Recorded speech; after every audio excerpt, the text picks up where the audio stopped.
Chapter 762. How could Jiang Pengji not know that it was dangerous to let the time traveler run wild? As long as the hidden danger was not eliminated, not only would Jiang Pengji face the danger of being assassinated, but the people around her could also be implicated. A time traveler with no bottom line, a greedy system that wanted to see the world in chaos, and a scheming, greedy system that harbored evil intentions towards Jiang Pengji. Just based on this, Jiang Pengji could not allow them to live freely and cause trouble for her. Weeds would grow again if the roots were not removed. However, she was a rational hunter. She knew what to do to successfully catch her prey. No matter how anxious she was, she had to endure it. She could not let her prey discover her true intentions in advance. When hunting, one naturally had to kill in one shot. Once she made her move, she could not give her prey the slightest chance to escape. Tormenting the time traveler and the system was just a warm-up before the hunt. Step by step, she gave her prey the greatest pressure, made them run for their lives, and exhausted them to a certain extent. When the time was right, it would be her time to strike. The system in the time traveler's body was different from the one in Jiang Pengji's body. The two came from the same source, and their starting points were exactly the same. However, with different hosts, their growth paths were also different. Jiang Pengji knew about the hidden spark in the system from the beginning. She was always on guard against it and limited its growth. To use an analogy, Jiang Pengji's system was a pitiful little person whose food was deducted. She only ate one meal a day, her nutrition could not keep up, and her growth was seriously delayed. She was 1.8 meters tall and weighed less than 40 kilograms. She was skinny and had no ability to fight back. What about the system around the time traveler? Under the guidance of the system, the time traveler started a live stream. For the reward given by the system, the time traveler's bottom line became lower and lower. In the end, she did not even have a bottom line. With such a hard-working and willing host, how could the system earn less points of popularity? Compared to the pitiful system on Jiang Pengji's side, the time traveler's system was very happy. Every day it ate seafood, and every meal was a feast with 108 dishes. It had to eat 8 to 10 meals a day. Its digestive system could not take it, and it was already overweight. Jiang Pengji tormented the system just to slim it down and find ways to consume its points of popularity. When he had slimmed down to a certain extent and there were not many points of popularity left, it would be the best time for Jiang Pengji to close the net. If she could imprison both subsystems, she would like to see how big of a wave the system could cause. Teasing the dancing flames, Jiang Pengji smiled coldly. When the truth was revealed, she would let the Smartaliki system know who was the one scheming against whom. 2 flowers blossomed, one on each side. The woman had disguised herself as an old woman. Her body had been dismembered alive by Jiang Pengji using 5 ivory batons. She had died a miserable death. Host, this is the 3rd time. The system's voice was exceptionally cold, with a strong sense of reproach. If it weren't for Jiang Pengji's mischief that bound the system to the physical body, it would have long given up on this incompetent host.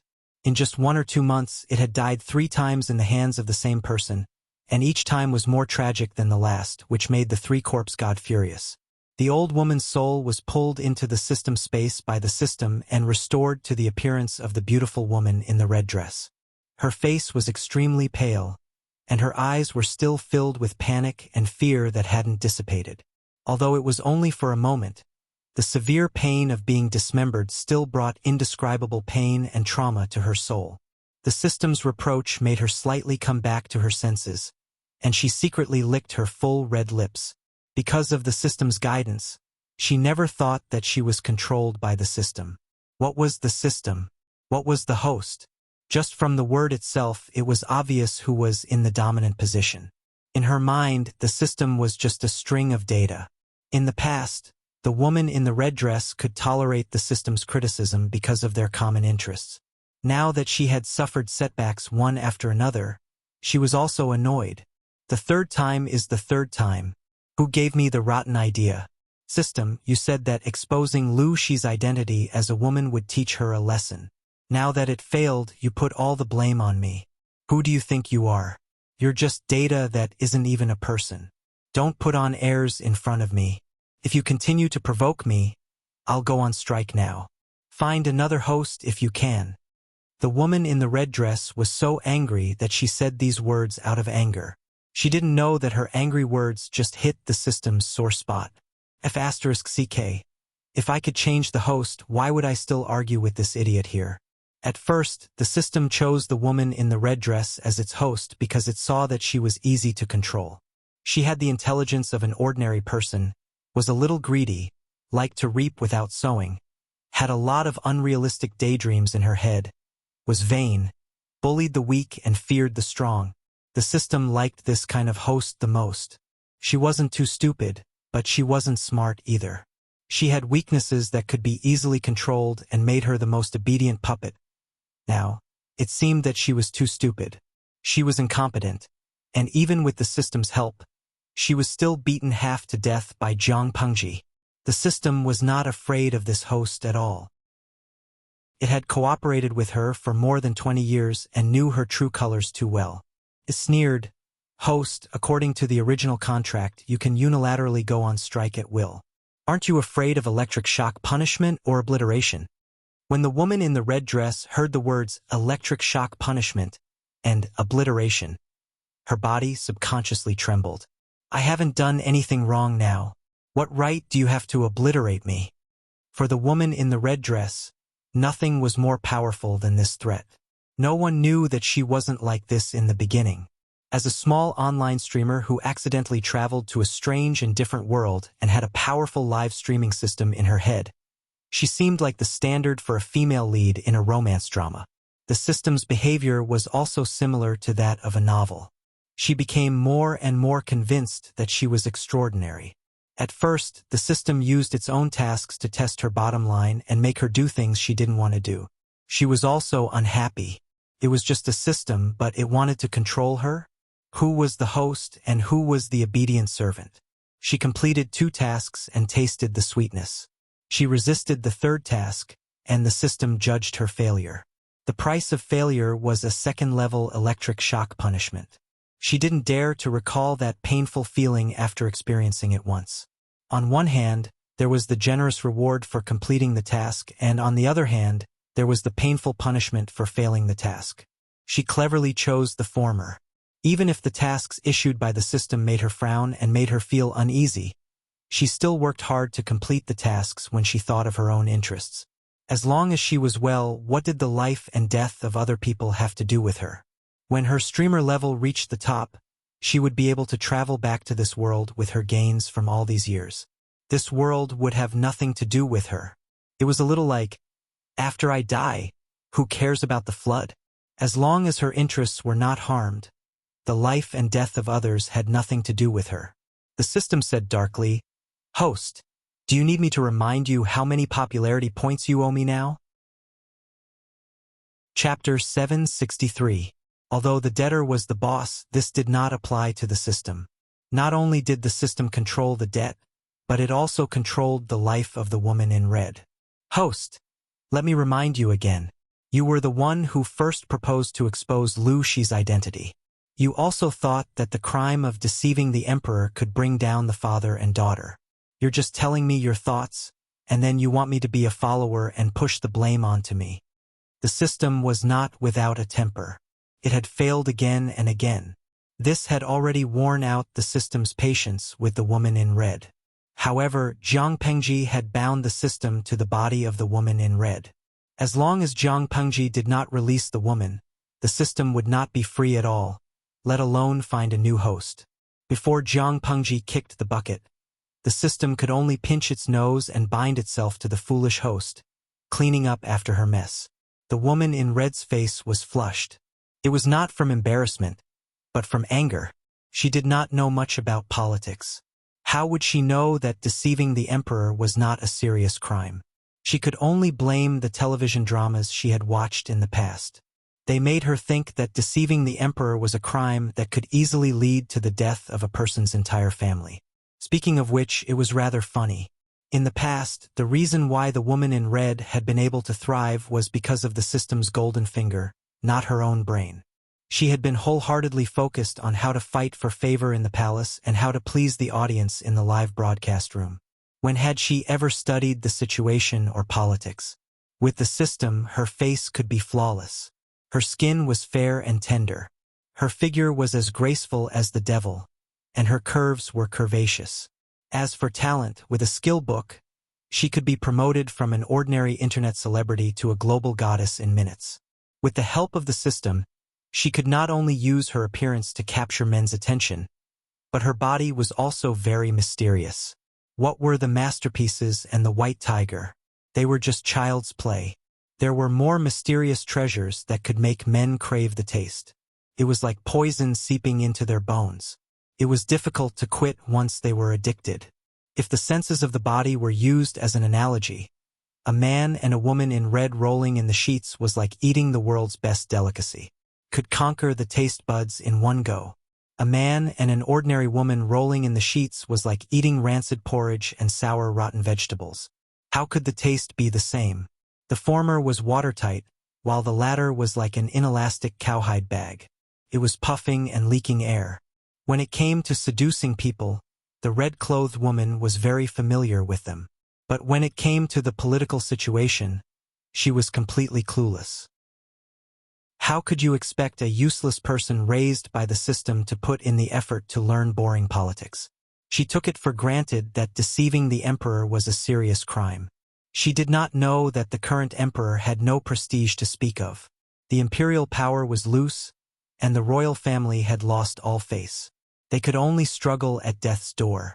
How could they use a chicken feather as a command arrow to deal with a feudal vassal? The woman in red thought that she could succeed, but in the end, she walked right into Jiang Pengji's trap. She was caught and killed by Jiang Pengji. I don't want to go against her anymore, the red-clothed woman muttered in a low voice. She thought back to her 3 deaths, each one more miserable than the last. She couldn't help but shudder. The system said coldly, "Between you and her, only one can survive. Either you die or she dies. Are you sure you want to give up?" The woman in red was choked to the point that she couldn't speak. In the end, her desire to live overcame her fear. "You really are the stupidest host I've ever seen. You know you can't beat Lu Shi, so why do you keep coming at him? You can achieve your goal by hurting the people around her. You can't get close to Lu Shi personally and give him the level 9 loyalty talisman, but you can use tricks like confusion and control to make the people around her betray her. You have to be flexible." The woman in red suddenly had a flash of insight. To really attack Lu Shi, using Lu Shi as a target is not a bad idea. The system was not optimistic about her choice and poured a bucket of cold water on her. Lu Shi stays in Chongzhou all year round. It doesn't matter if the father and daughter don't meet each other at least once a year. Moreover, based on the hatred between you and Lu Shi, do you think he won't have his guard up? Or do you think that your body can seduce Lu Shi? To put it mildly, when Lu Shi faced the woman in the red dress, he would be lucky if he didn't vomit, let alone attack the city. Then who should I choose? The woman in red mumbled softly and began to analyze. Currently, among Lu Shi's subordinates, only a few can get close to her and gain her trust. Meng Hun, Li Yun, Dian Yan, Yang Si, Feng Zhen. Meng Hun and Dian Yan are too ugly. According to Gu Min's memory, Yang Si is a smart and self-disciplined person. Only Li Yun and Feng Zhen are left. Based on looks, she would definitely choose Li Yun. He was a handsome white horse with unparalleled waist strength. A real high-quality fresh meat. It was said that he was a virgin and would be easy to control. However, considering Li Yun's wariness as a martial artist and the fact that women were not allowed in the military camp, it would be difficult for her to sneak in. After a round of elimination, it seemed that only Feng Zhen was left. Feng Zhen is a beauty. To put it bluntly, he's a lecher. He's a good choice. Although she disliked the weak body of a scholar, he was the most suitable. At that moment, the system reminded her mercilessly, "Host, if you still want to revive, make the decision to revive as soon as possible. Otherwise, if you wait for those people outside to cremate your corpse and then want to reconstruct your body, I'm afraid it will be impossible without tens of billions of popularity points." The woman in red's face paled and she immediately said, "Of course I want to revive. 2 billion popularity points, no bargaining." The woman in red's face was almost unsightly. 2 billion? Reviving would increase the price? The system explained, the amount of popularity points used for reviving is determined by the degree of damage to the corpse. The smaller the damage, the smaller the cost. Your corpse? Lu Shi was more ruthless, more thorough than dismemberment. The degree of damage is greater, so the cost is also higher. The woman in red waved her hand weakly. 2 billion it is. As the saying goes, when you have too much debt, you don't need to worry. She was already carrying a debt of 2 billion, so adding another 2 billion wouldn't hurt. Anyway, it would be paid in installments. Based on her popularity in the streaming room, she would be able to clear her debt after a few years of hard work. With the system's help, after a gust of demonic wind, the corpse that should have been cremated was swept away, alarming countless officials and making it impossible for them to sleep at night. Jiang Pengji, on the other hand, ate well and slept soundly. She slept dreamlessly until dawn. She was already the magistrate of Wanzhou, so she couldn't leave the base camp for too long. The mission of the Alliance army to rescue the king was almost complete. She should also pack up and prepare to return home. As for whether Prince Changshu, who had already proclaimed himself emperor, would make a comeback after the Alliance army left, it had nothing to do with her. Why is my lord free to come out today? Feng Zhen raised his sleeves to cover his yawn. 2 drops of tears squeezed out of the corners of his eyes. He had cultivated too late last night, so he didn't have enough sleep. Jiang Pengji said gloomily, "This time your lord came to rescue the king for only 3 things. First, to be the official magistrate of Wanzhou. Second, to make some money by selling the method of making flashing bricks. Third, to see if the other side is tight and to poach some people. So far, the first 2 things have been done well. I came out with empty pockets, but when I go back, my pockets are full. But there's only one person, Qi Kuang. Sure, you're slacking." Feng Zhen was speechless. He had almost forgotten about this matter. However, he couldn't be said to be slacking. Even Qi Kuang, who was the only remaining person, had been roped in by him. Chapter 764. There are no corners in this world that can't be pried open. Only people who don't work hard. Jiang Pengji readily accepted Feng Zhen's advice and made him swallow his words. Think about the whole of Wanzhou. There's so little land and so few people. You have to do everything yourself. Sooner or later, you'll die of exhaustion at the desk. Jiang Pengji was just short of telling Feng Zhen, "If you still want breaks, young ladies, wine, and delicacies, hurry up and get to work." Even if she didn't say it clearly, with Feng Zhen's IQ, how could he not understand the deeper meaning behind her words? It was precisely because he understood that he regretted it even more. Of all the things she should not have done, she should not have rushed over after receiving Wei Si's letter. Now he had plunged into a bottomless pit of overtime, endured Jiang Pengji's exploitation, and had no proper breaks all year round. For a prodigal son, no private time meant no chance to live a dissolute life, no chance to interact with various young ladies. He had nothing to live for. It's just that this also depends on fate. It can't be forced. Feng Zhen weakly tried to defend himself. It was useless to poach ordinary people. Top talents weren't radishes that grew legs and could be bought at wholesale prices. It depended on fate. Besides, for the sake of the internal harmony of the entire Wanzhou group, Feng Zhen couldn't bring all the good and bad people to his own family, could he? If Feng Zhen dared to do so, would Jiang Pengji dare to accept those uneven talents? Sometimes I'm quite envious of those with good backgrounds and big businesses. At least they don't have to worry about talent. Jiang Pengji looked at the desolate and deserted streets and complained in a low voice. The Su brothers are fine, but I can't even compare to Bogeo. Jiang Pengji wouldn't admit defeat in other aspects, but in terms of personal charm, she was a nameless wildflower by the roadside. No matter how hard she tried to bloom, she still couldn't compare to flowers like peonies and medicinal peonies that attracted butterflies and bees. That was a real pain in the ass. Feng Zhen was 2 steps behind Jiang Pengji. When he heard her complaints, he couldn't help but laugh. It's clearly the Lord who's stubborn and concealing her shortcomings. How is it that you're inferior to others? Feng Zhen wasn't comforting Jiang Pengji. He was speaking the truth. Jiang Pengji's current situation was not her own doing. Even though the Lus in Hejin County were not considered the top aristocratic families, they were still in the middle of the second tier. With a father like Lu Shi, who laid a solid foundation for the next generation, Jiang Pengji's resources and advantages were far more abundant than she had imagined. As long as Jiang Pengji was willing to reveal Lu Shi's name, borrow the power of the Lus, and use the resources at hand, would there be a shortage of talents?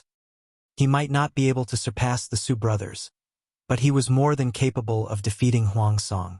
In this era, wasn't it all about relying on one's father and one's ancestors? His lord held a few powerful trump cards in her hands, but she refused to show them. What else could she do? If she didn't show these trump cards and show her foundation, she naturally wouldn't be able to attract enough attention. As a result, the scholars in the world didn't know much about her. The scholars couldn't see the slightest bit of hope in her to display their skills and ambitions. Which fool would take the initiative to join her? To put it simply, she clearly had the qualifications to rely on her father and ancestors, but she insisted on starting from scratch. Wasn't this looking for abuse?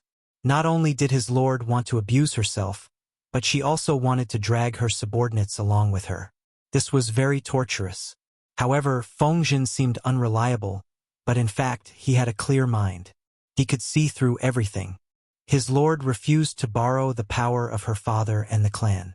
It was obvious that she wanted to stir up trouble.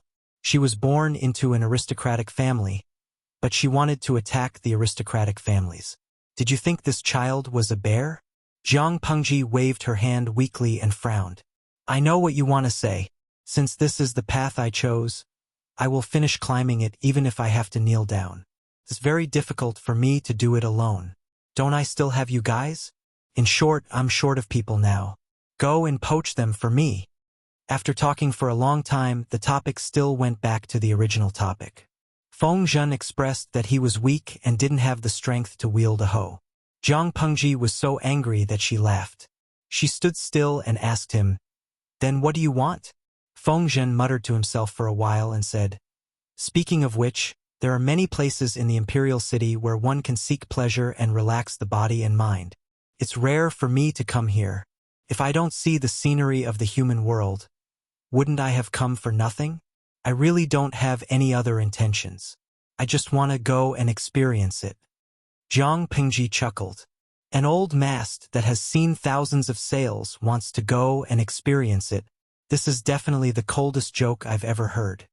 If she didn't let him go, Feng Zhen was obviously saying, I already have a choice, but if you don't let me go and have some fun, I'll slack off. Jiang Pengji's molars were itching to see this. If she let him go, who knew if Feng Zhen would enjoy himself so much that he forgot to go back home? The two of them confronted each other on the street, attracting the attention of many people. They had no choice but to stare at them. Who asked them to attract too much attention? Jiang Pengji was dressed in female clothing, but she was taller than all the men on the street. Her aura was 2.8 meters tall, and even the naughty children who passed by trembled with fear. Feng Zhen was dressed in a green scholarly robe. He did look a little tasteful, but he looked like he had a weak kidney. He looked indecent. The two of them confronted each other on the street. The people who didn't know what was going on were curious. My lord, please allow it. The time and place have already been decided. If you don't go, the talent will grow wings and fly away. Feng Zhen was acting like a troublemaker. What else could Jiang Pengji do? Act first and report later? You've grown up. Fine, then let's go together. Otherwise, you'll have to coax him over and make me pick a time to meet him. Feng Zhen responded subconsciously. Looking at his lord's slender and tall figure, he suddenly froze on the spot. My lord, are you going to go dressed like this?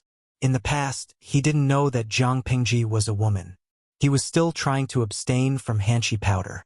The two of them often went to drink in secret, cultivating a revolutionary friendship. It's different now. My lord, you're a woman. It's not appropriate to go to the red light district, is it? Jiang Pengji replied, "If I don't go, who's going to foot the bill for you? If you're detained there, don't mention my name." Feng Zhen secretly touched his shriveled money pouch. He clicked his tongue. After Jiang Pengji became rich, she never mistreated her own people in terms of salary. But she couldn't stop Feng Zhen from spending. Naturally, he was from the Moonshine clan. He actually wanted to trick the other person into paying the bill. Feng Zhen muttered, "I keep feeling a little weird." Not only did he feel weird, but the receptionist also felt that the two of them were weird. It didn't seem like the male master brought his concubine out for a romantic experience. Whose concubine's aura was so terrifying. It didn't seem like the male master brought his wife out for a romantic experience. Whose wife would be more familiar with the brothel than her husband. It was more like a valiant mother brought her untamed son out for a romantic experience. But Chapter 765. However, no matter how strange the feeling was, it was still a customer. Customers entering the door was business. Who would push their business away? Under the guidance of Huan Yang, the two people went to the private room on the second floor of the backyard. Along the way, the decor was extremely elegant, and every inch of the scenery seemed to have been meticulously polished. The audience in the live broadcast room expressed that this place was a bit high class. If it wasn't for the clear indication that this place was for men and women, and the screen was filled with beautiful women in thin clothes, the audience might have misunderstood and thought that this was a high-ranking official's mansion. Love the night. Actually, I don't quite understand. Why do they have to come to such a shady place to recruit talents? Because of the relatively conservative social atmosphere of the dimension where the audience in the live broadcast room came from, the education of gender was very obscure, causing many people to be extremely interested in brothels. No matter what it was, once it involved unspeakable and discordant content, there would always be someone who had a tacit understanding in their eyes. However, Jiang Pengji's style was too wild. How many times had she gone to brothels over the years? After seeing so many of them, they were no longer as curious and eager as they had been in the beginning. Xianggu Bukai. For men in ancient times, brothels shouldn't be considered indecent places, right? When they were hungry, they could order food and eat. When they were bored, they could call for the musicians to play music, the singers to sing, and the dancers to stretch their bodies. It was a combination of eating and entertainment.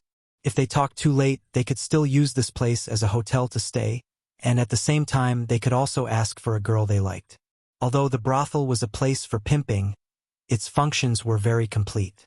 A wine shop, a tea shop, a restaurant, a hostel, and a musical house were all in one. It was definitely a multifunctional entertainment venue. However, Jiang Pengji had a question that she had to ask. The person you want to kidnap is the same as you? Coming to this place to talk business? Feng Zhen didn't mind the sarcasm in Jiang Pengji's words. He smiled and said, "We can barely be considered like-minded friends." Jiang Pengji understood. Even if that person wasn't as frivolous as Feng Zhen, he was probably a Casanova. Otherwise, how could the two of them have gotten together? Feng Zhen had booked a private room. When they arrived, the room was already occupied. The door opened, and several maids dressed in light-colored clothes walked out of the room. The trays in their hands were empty. They bowed slightly and moved aside to let Jiang Pengji and the others pass first. "What a good Feng Zisher. You've changed your temperament. Why are you so late?" The voice of a hearty man came from the room. His voice was full of vigor and vitality, far more energetic than a patient with kidney deficiency like Feng Zhen. "I brought someone with me, so I was delayed on the way here. I hope Chongming can forgive me." Before they even entered, Feng Zhen was already smiling and bowing in apology. Jiang Pengji deliberately lagged a few steps behind. She waited for Feng Zhen to go in and talk to someone before she stepped into the private room. A person's appearance could be deliberately concealed, and his aura could be restrained, but his temperament could not be concealed. The man in dark brown clothes saw Jiang Pengji and was stunned for a while. He bowed with his hands folded in front and said, "This commoner pays his respects to the commander of the army." Beside Feng Zhen was a young woman with a strong aura. Other than Lu Shi, who was currently in the limelight, there was no one else. Jiang Pengji also sized him up.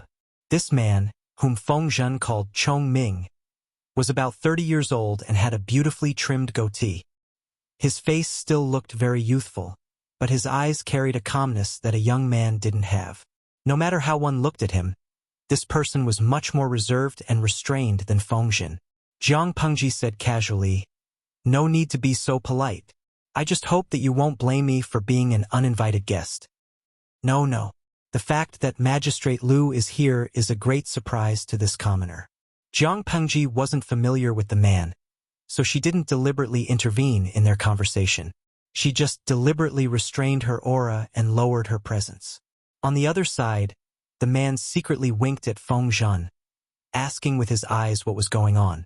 Wasn't it just supposed to be him and Feng Zhen, and the two of them communicated harmoniously in private? Why did Feng Zhen's current lord come over?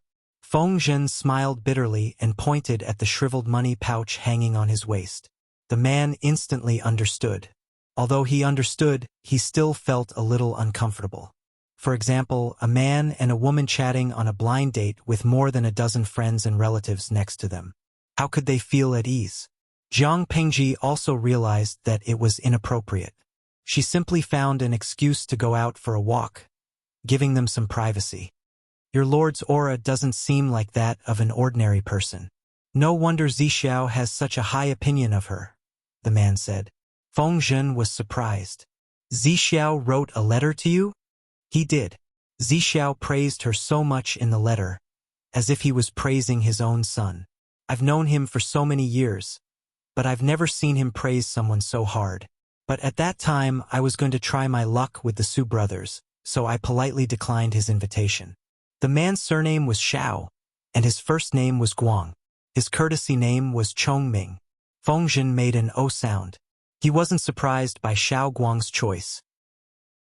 Xiao Guang's hometown was in Zhe County, which was the headquarters of the Su family. He would definitely favor the local power. Noble Su family, these 4 words were a golden signboard. It didn't need to deliberately bloom to attract countless bees and butterflies. It seems like your life in the Su family isn't going your way. He smiled helplessly. If it was going my way, I wouldn't be here. The Su brothers aren't bad, but they value family status too much, so I'm not very suitable for Guang. As the saying goes, those who walk different paths can't make plans together. Coincidentally, you sent me news, so I came to give it a try. Xiao Guang wanted to become an official under the Su brothers, but they had high standards and were picky about family status. Xiao Guang was lucky enough to be chosen, but because of his lowly background, he had never been put in an important position. It was like an exquisite toy bought on the street, beautiful but useless. It was pure coincidence that he had secretly hooked up with Feng Zhen. A good man's ambition was to travel far and wide. Xiao Guang was open-minded. If one family didn't work out, he would jump to another. He wouldn't hang himself under an old locust tree. To put it in a narcissistic way, the Su brothers were blind and missed out on a bright pearl. That was their loss. With Wei Xi's flattery, Xiao Guang had a certain impression of Jiang Pengji. When he heard news, he would more or less pay attention to Lu Shi. His initial impression of her was pretty good. Now that Feng Zhen was recommending him, Xiao Guang was hesitant about whether or not he should accept the recommendation. As for Jiang Pengji's identity as a woman, it didn't affect him much. As a commoner of lowly birth, no matter how capable he was, he didn't have much capital to choose his lord. Moreover, with the recommendation of 2 friends, if he joined the Wanzhou group, he wouldn't have to fight alone.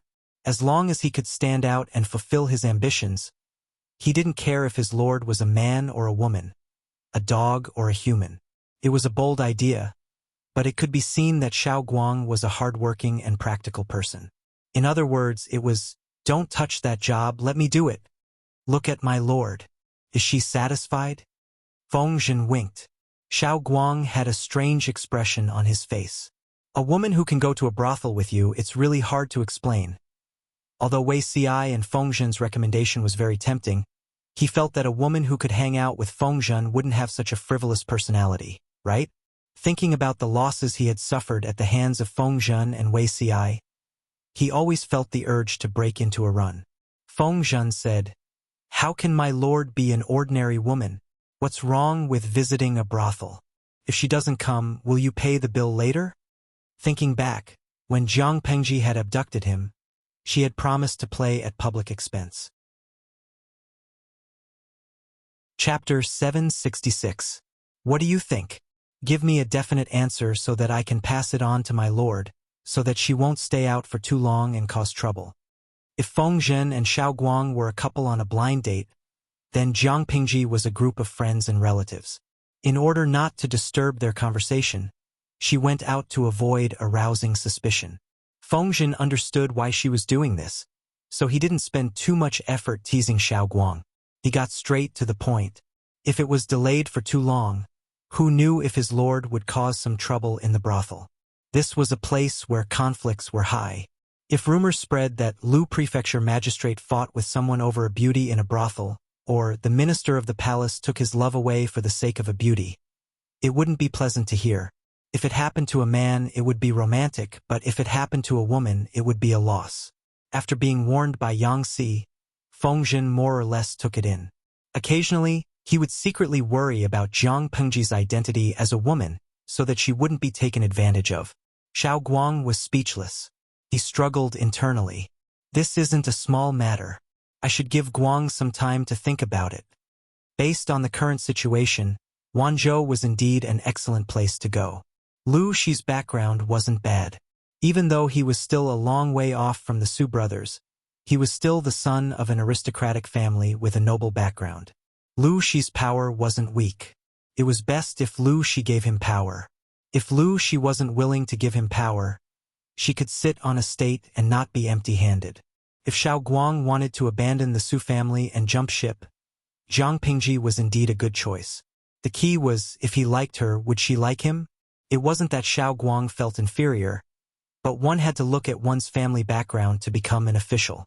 If his family background was good, he wouldn't be neglected by the Su family. With a solemn attitude, Xiao Guang asked about the situation in Wanzhou and Jiang Pengji's team structure. Don't think that his questions were nonsense. By asking these questions, he could judge and understand Jiang Pengji's character. Only then could he make a decision. Things couldn't happen again and again. Xiao Guang had abandoned the Su family and jumped ship to Lu Shi.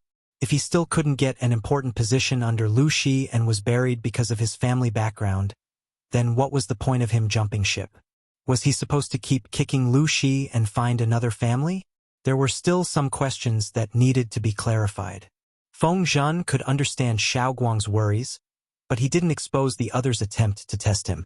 Instead, he went along with the other's topic of conversation and replied to them one by one. The more Xiao Guang heard, the more astonished he became, and he almost spilled the tea in his hand. Are you telling the truth? According to Feng Zhen's description, apart from Feng Jin, who was born into a good family, everyone else in the Wanzhou group was below the passing mark. From this, it could be seen that Lu Shi really did not care about one's background. He did not have to worry about this. As long as they didn't discriminate against his background, Xiao Guang felt that he would still be able to make a name for himself one day. Feng Zhen scoffed and said, "How could it be fake?" His lord had taken over all of Wanzhou without saying a word. She seemed to have a lot of power, but who knew who Lu Shi was before sending troops to rescue the emperor? The most she could say was, Lu Shi's son, or like father, like son. How many geniuses could she attract with her meager wealth? Even if they were willing to come, she might not dare to accept them. After all, we're recruiting talents, not looking for ancestors for ourselves. After saying this, Feng Zhen paused and lowered his voice to speak to Xiao Guang. To put it bluntly, after sending troops to rescue the emperor, the lord's reputation should have soared. Even if she can't compete with the Su brothers in Dongqing, there are less than 5 people whose reputation can surpass hers. It should have been a great situation, but news of the lord's identity was revealed. Let me ask you, the world despises women so much. Which geniuses from noble families would be willing to submit to a woman?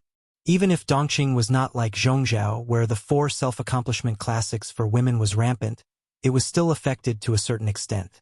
Not to mention the current era, which was becoming stricter and stricter, even if it was traced back to the early days of the Xia dynasty. Weren't there also people who made up all sorts of scandals about the ancestor of the Su family, Master Su? Don't underestimate these seemingly harmless scandals. They were in themselves disdainful and belittling of Master Su. Those who attacked Master Su never used the reason of Master Su's lack of ability. It was simply because she was a woman. Even now, it was still the same. In many people's eyes, gender was the original sin, which had nothing to do with ability. Xiao Guang looked hesitant and asked in a low voice, "Zi sure? If you tell Guang all this, you?" Feng snorted and laughed. "The icing on the cake will never be as good as providing timely help." Using the Lord's crude words, "Today you can ignore me, but tomorrow you won't be able to reach me." The world scolds her for being a sissy, but who knows if she will ascend to the throne in the future. Now that you have nowhere to go, why not take a gamble? With the Lord's temperament, she will definitely not disappoint you. Xiao Guang felt as if his worldview had been completely changed. Could it be that you, like those ordinary people, believe that she can't do great things? Feng Zhen asked again. Xiao Guang secretly rolled his eyes and said helplessly, "We've been friends for many years. How can you not understand, Guang? Male or female, human or dog, to Guang, what difference does it make? How would others know what it feels like to be restricted in every way because of one's background?" Feng Zhen and Wei Xi's recommendation was too tempting. How could Xiao Guang not be tempted? To put it bluntly, the choice was in other people's hands, not his. Xiao Guang's temperament was like that, which was also why Wei Xi and Feng Zhen came to him one after another. After settling Xiao Guang, Jiang Pingji naturally didn't have to continue loitering outside. Did the Lord have a romantic encounter? Why are you smiling so happily? Feng Zhen looked at the smiling Jiang Pingji and asked with a dirty mouth. "I didn't have a romantic encounter, but I met a beautiful woman with a beautiful face. I heard that she will be combing her hair today." Jiang Pengji's face was full of excitement. It wasn't just her. The bullet screen in the streaming room was full of content praising the beauty, one after another overwhelming. The corner of Feng Zhen's mouth twitched slightly, while Xiao Guang was dumbfounded. Was the new boss in front of him a man or a woman? What was combing? The original meaning was to use a wooden comb to comb the hair together and then tie a knot on the top of the head to signify the end of a girl's life. The meaning was obvious. It was hinting at the favor of a prostitute receiving a customer for the first time. If it was a man, it would be fine, but the new boss was a real woman. Jiang Pengji restrained the expression on her face and turned her gaze to Xiao Guang. Feng Zhen immediately understood and said a few words of introduction. Although the three of them had reached a consensus that Xiao Guang was going to jump ship and Jiang Pengji was going to poach Su Bei, they still had to put on a show. "So, Chongming is really willing to give up his current future and lend me a helping hand?" Xiao Guang bowed and said, "I hope that the Lord will not give up. In this life, I will do my best to assist the Lord." Chapter 767. It was worth mentioning that Xiao Guang's forte was not in strategizing. His intelligence was higher than the average person's, but if he wanted to compete with a black-hearted person like Feng Zhen, he was still too inexperienced. Feng Zhen had poached him and recommended him to Jiang Pengji because Xiao Guang was a relatively unpopular talent. He specialized in water conservancy and minored in Moism. It was no wonder that Xiao Guang had never been put in an important position by the Su brothers. The Su family was rooted in Zhe County, which was a fertile land with abundant rainfall but not flooding. Ordinary people could handle simple tasks, but Xiao Guang had no chance to display his skills for the slightly more difficult tasks. He was of little value. On the other hand, Jiang Pengji definitely needed Xiao Guang. Last year, Wanzhou had experienced a great drought. If Jiang Pengji hadn't discovered it early and taken preventive measures, who knew how many innocent people would have died of thirst and how much fertile land would have been wasted? There would have been no harvest, and the whole year would have been difficult. Feng Zhen's swing of the hoe this time was too accurate. With a swing of the hoe, he had poached the talent she needed the most. The atmosphere was harmonious. Jiang Pengji didn't put on any airs. She didn't make people think she was easy to bully. but she also didn't make people think she was unreachable. After a round of conversation, Xiao Guang was secretly surprised. In his eyes, the Su brothers were already rare geniuses among the younger generation. However, they still had a small flaw that was unavoidable for the descendants of landowning households. They were proud of their noble bloodline and looked down on those with poor backgrounds. It was extremely rare for them to lower their statuses and open their hearts to others. If only the Su brothers were like this, in the eyes of others, they would probably receive the evaluation of little princesses with so many flaws. Unfortunately, the general atmosphere was like this. It was normal for them to look down on others. Those poor bastards who wanted to stand out had wishful thinking. To put it in a vulgar way, they weren't called princess soldiers, they were little princesses. In Xiao Guang's opinion, Zhang Pingji was also a noble son of noble birth, a noble daughter. Regardless of whether she was a noble son or a noble daughter, even if she was a meritorious person, she should still have the arrogance and nobility of a gentry family in her bones. After some interaction, he realized that Zhang Pingji wasn't difficult to get along with. He even had the urge to get close to her. She was amiable but wouldn't make people look down on or offend her. She was noble but wouldn't make people feel unapproachable. In short, this was a rather non-mainstream aristocratic family. Xiao Guang still had eyes. Whether it was an act or sincere, he had a balance in his heart and could clearly distinguish it. In this way, he didn't feel the slightest bit of psychological pressure when he called Zhang Pingji his lord. Zhang Pingji ordered many delicacies, and the three of them ate until they were almost full. She looked at the empty space beside them and asked, "Should I call 2 people over to serve me? Don't forget where they are. It would be too formal if they didn't call the dancers over." The 2 men fell silent at the same time. Once again, they confirmed that their lord was a woman. Visiting a brothel? Why was he even more open-minded than the 2 of them? "You don't want to?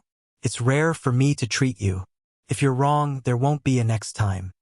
Fengzhen didn't hold back anymore. With a wave of his hand, he summoned quite a few beauties. He even asked Zhang Pingji about them. "It's a pity that this isn't the south courtyard. Otherwise, my lord would have ordered 2 as well." The so-called south courtyard was a male version of a brothel, a place where men were sold. The young masters inside were the prostitutes. Zhang Pingji raised her eyelids. "No need. You guys can have fun." Fengzhen was a shameless person. He didn't know what it meant to be reserved. Xiao Guang had just joined, so he was more reserved. More importantly, there was a female lord staring at him. If he hugged a flower lady, he would feel uncomfortable. Fengzhen ordered a few songs and dances in a row. He was fascinated. Zhang Pengji's fingers nimbly played with the wine cup in her hand. She glanced at the sky outside and the corners of her lips curled up. "There are a few beauties grooming today. Are you interested in watching?" Fengzhen watched the beauties dance without blinking. Without turning his head, he said, "Yes." Xiao Guang was speechless. He felt like he was dreaming. Even the male lords didn't have the face to say such things. Why was his new lord so bold and unrestrained? And Fengzhen, why were you so shameless? Then go take a look. Maybe we'll have a romantic night together.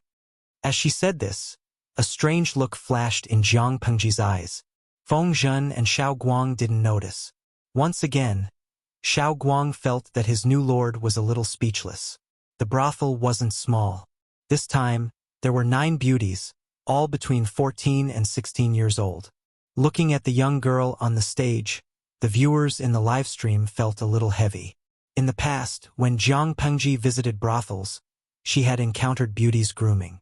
The viewers could only watch, unable to save them. Fengzhen said in a low voice, "This brothel is interesting. After such a big commotion, they can still do something like this." Prince Changshuo's army attacked the imperial city of Qinzhou. They burned, killed, and looted. The entire imperial city was engulfed in the flames of war. Although the alliance army had stabilized the situation, they couldn't change the fact that the people were living in poverty. This brothel had survived the disaster and even produced so many beauties at once.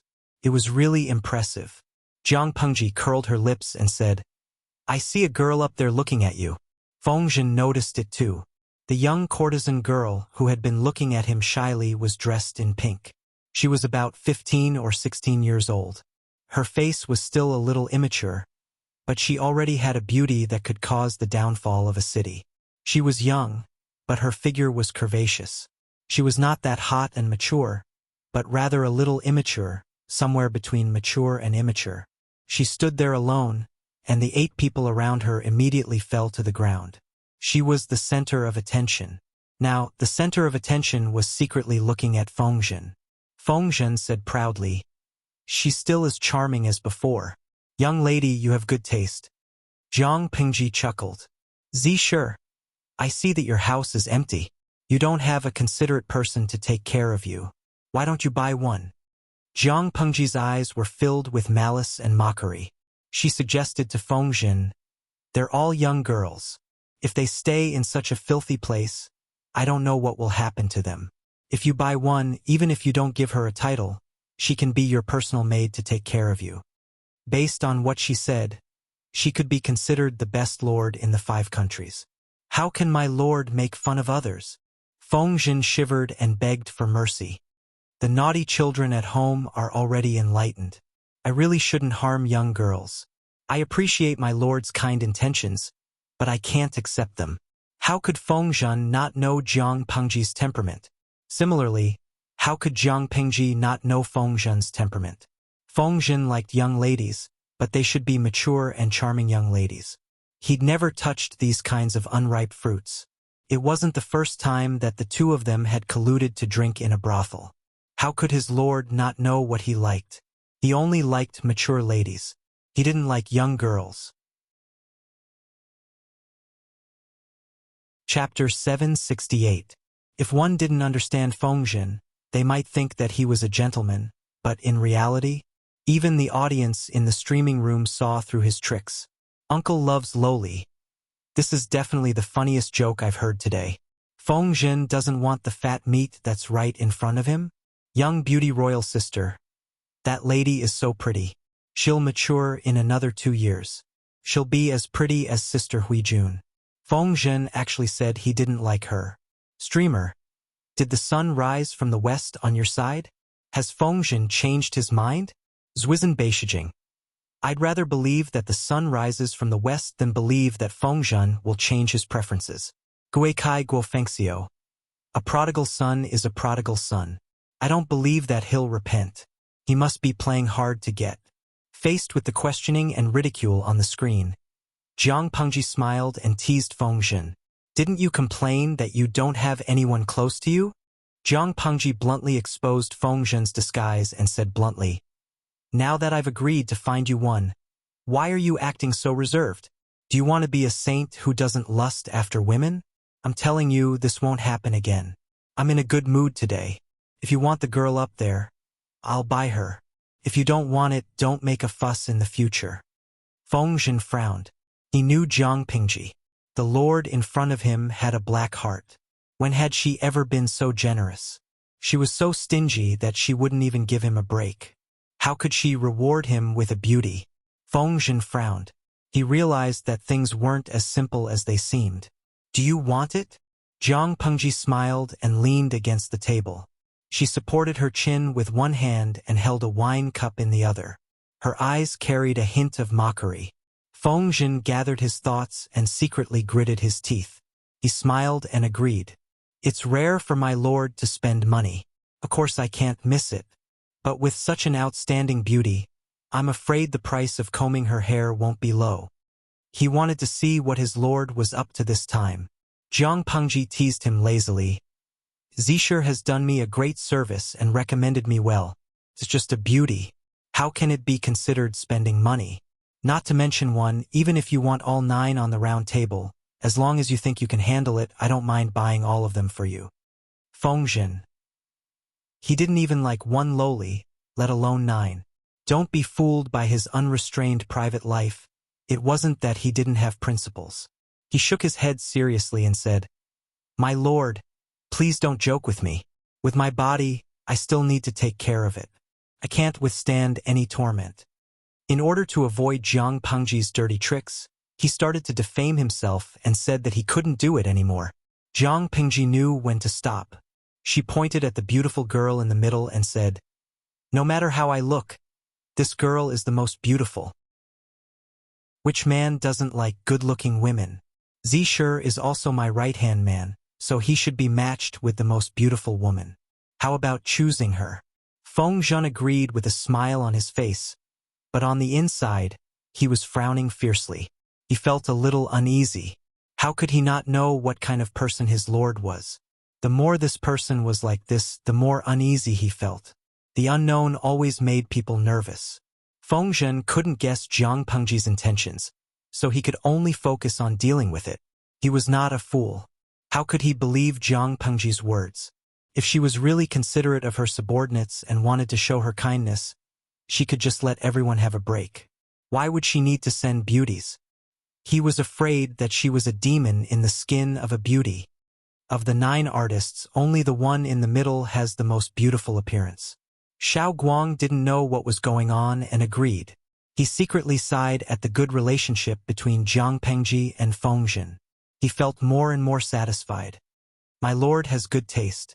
You picked the best one at a glance.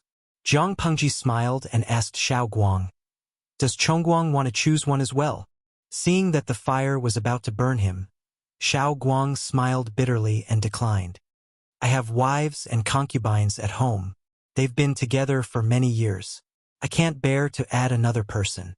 Xiao Guang thought to himself, not only can I not add another person now, I can't casually add another person in the future.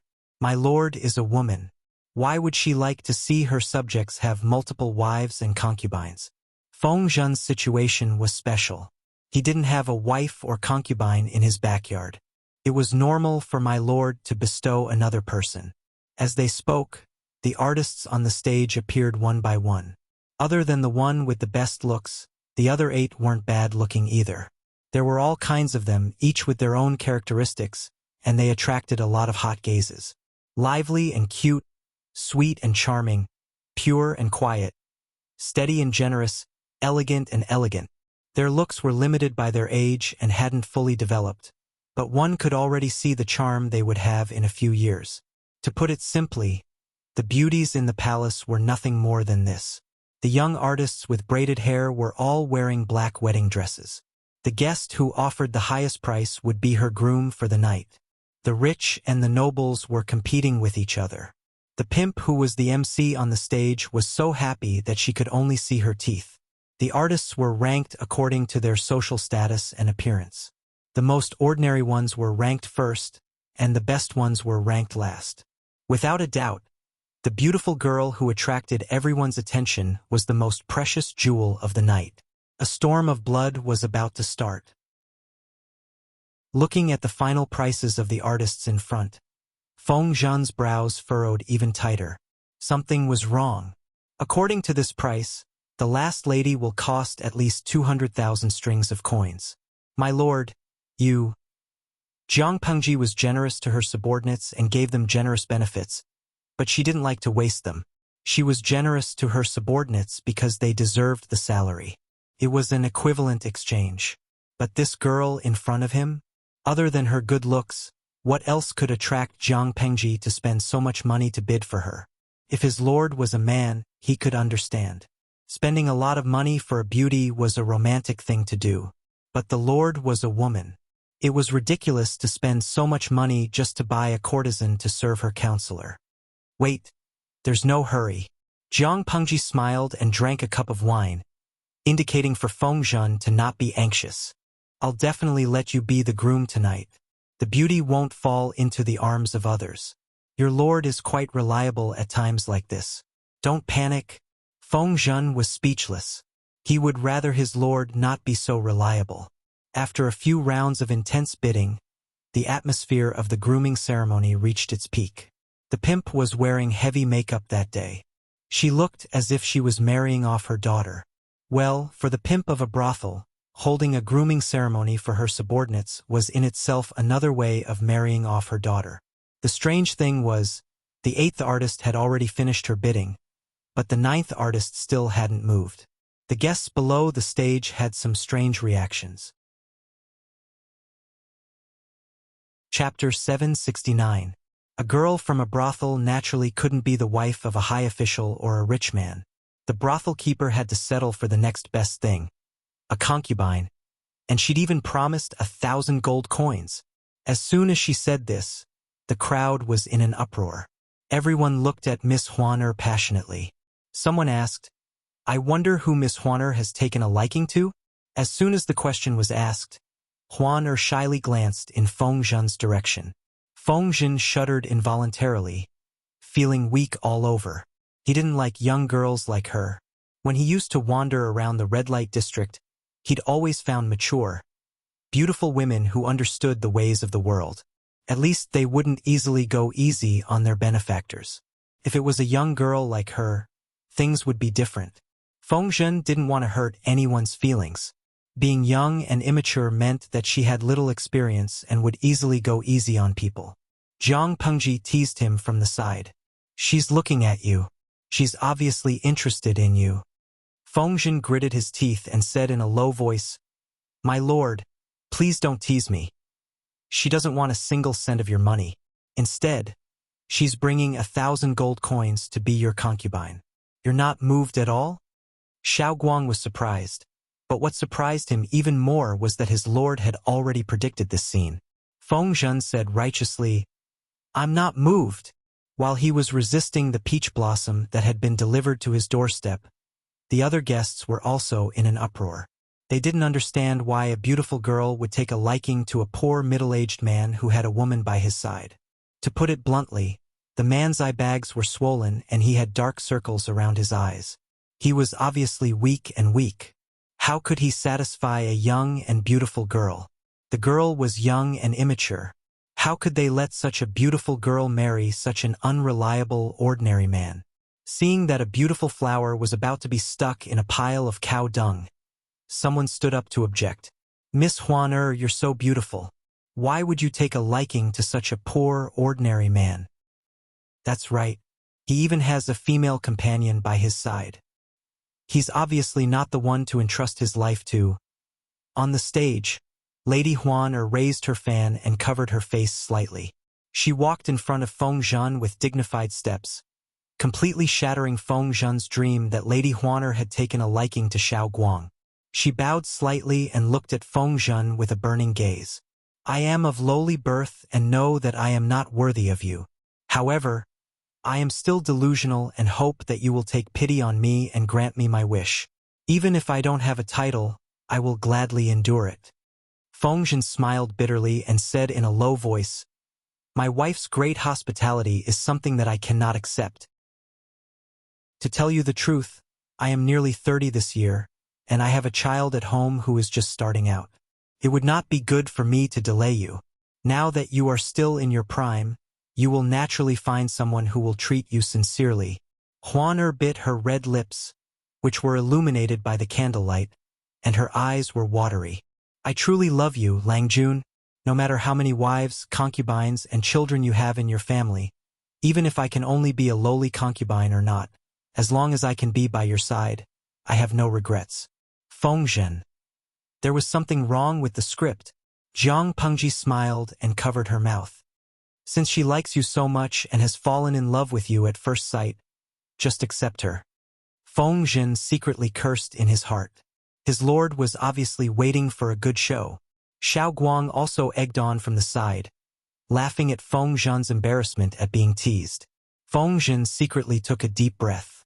Even though others envied him for being able to win the heart of a beauty, who knew how frustrated he felt inside?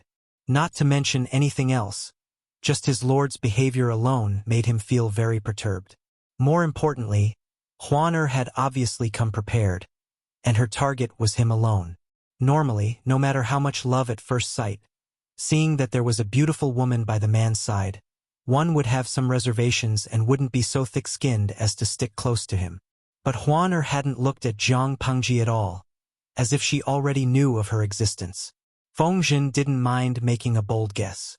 Huaner already knew of his lord's identity, and she also knew of his identity. A beauty throwing herself at him might not necessarily be a blessing in love. Feng Zhen was displeased, but he secretly saw the look in Zhang Pengji's eyes. He endured it and finally gave in to reality. If that's the case, then I'll have to trouble you, Huan. It was obvious that this was a tacit agreement. Huan looked bashful. With the help of the brothel keeper, she went upstairs to the bridal chamber to wait for Fengzhen.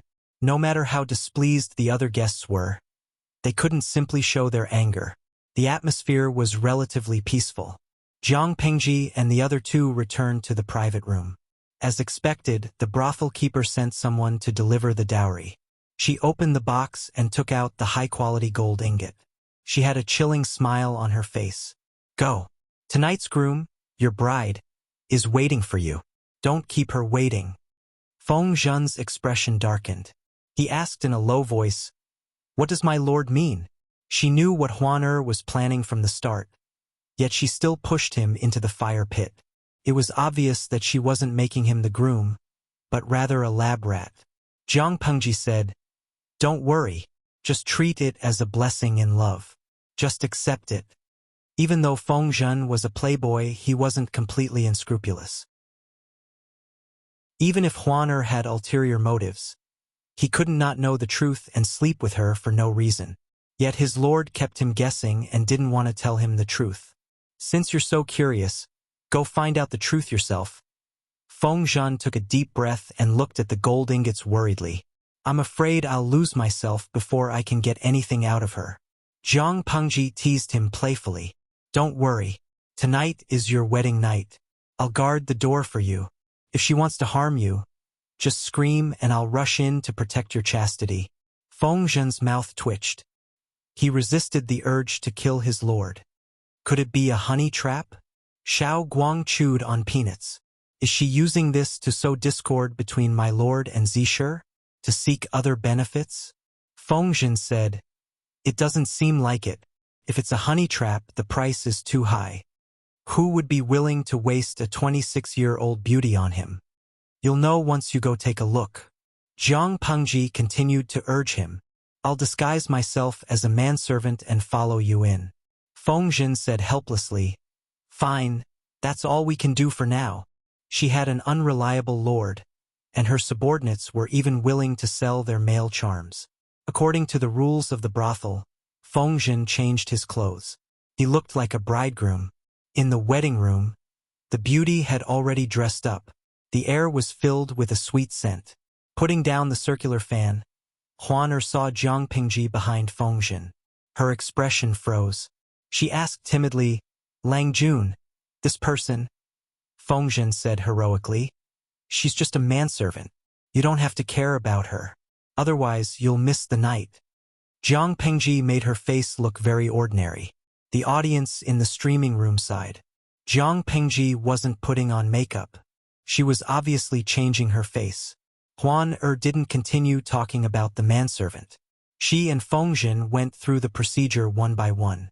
Just as they were about to drink the nuptial wine, a peanut hit the soft part of his waist. Fengzhen was so shocked that his whole body trembled. He frowned and touched the edge of the peanut with his lips. He didn't touch the wine and put it down. Chapter 770. Why didn't he drink? Fengzhen smiled bitterly. It wasn't that he didn't want to drink. It was his lord who warned him not to touch it. However, he couldn't say that out loud. He thought for a moment and found a reason. It's not that I don't drink. It's just that I don't drink enough.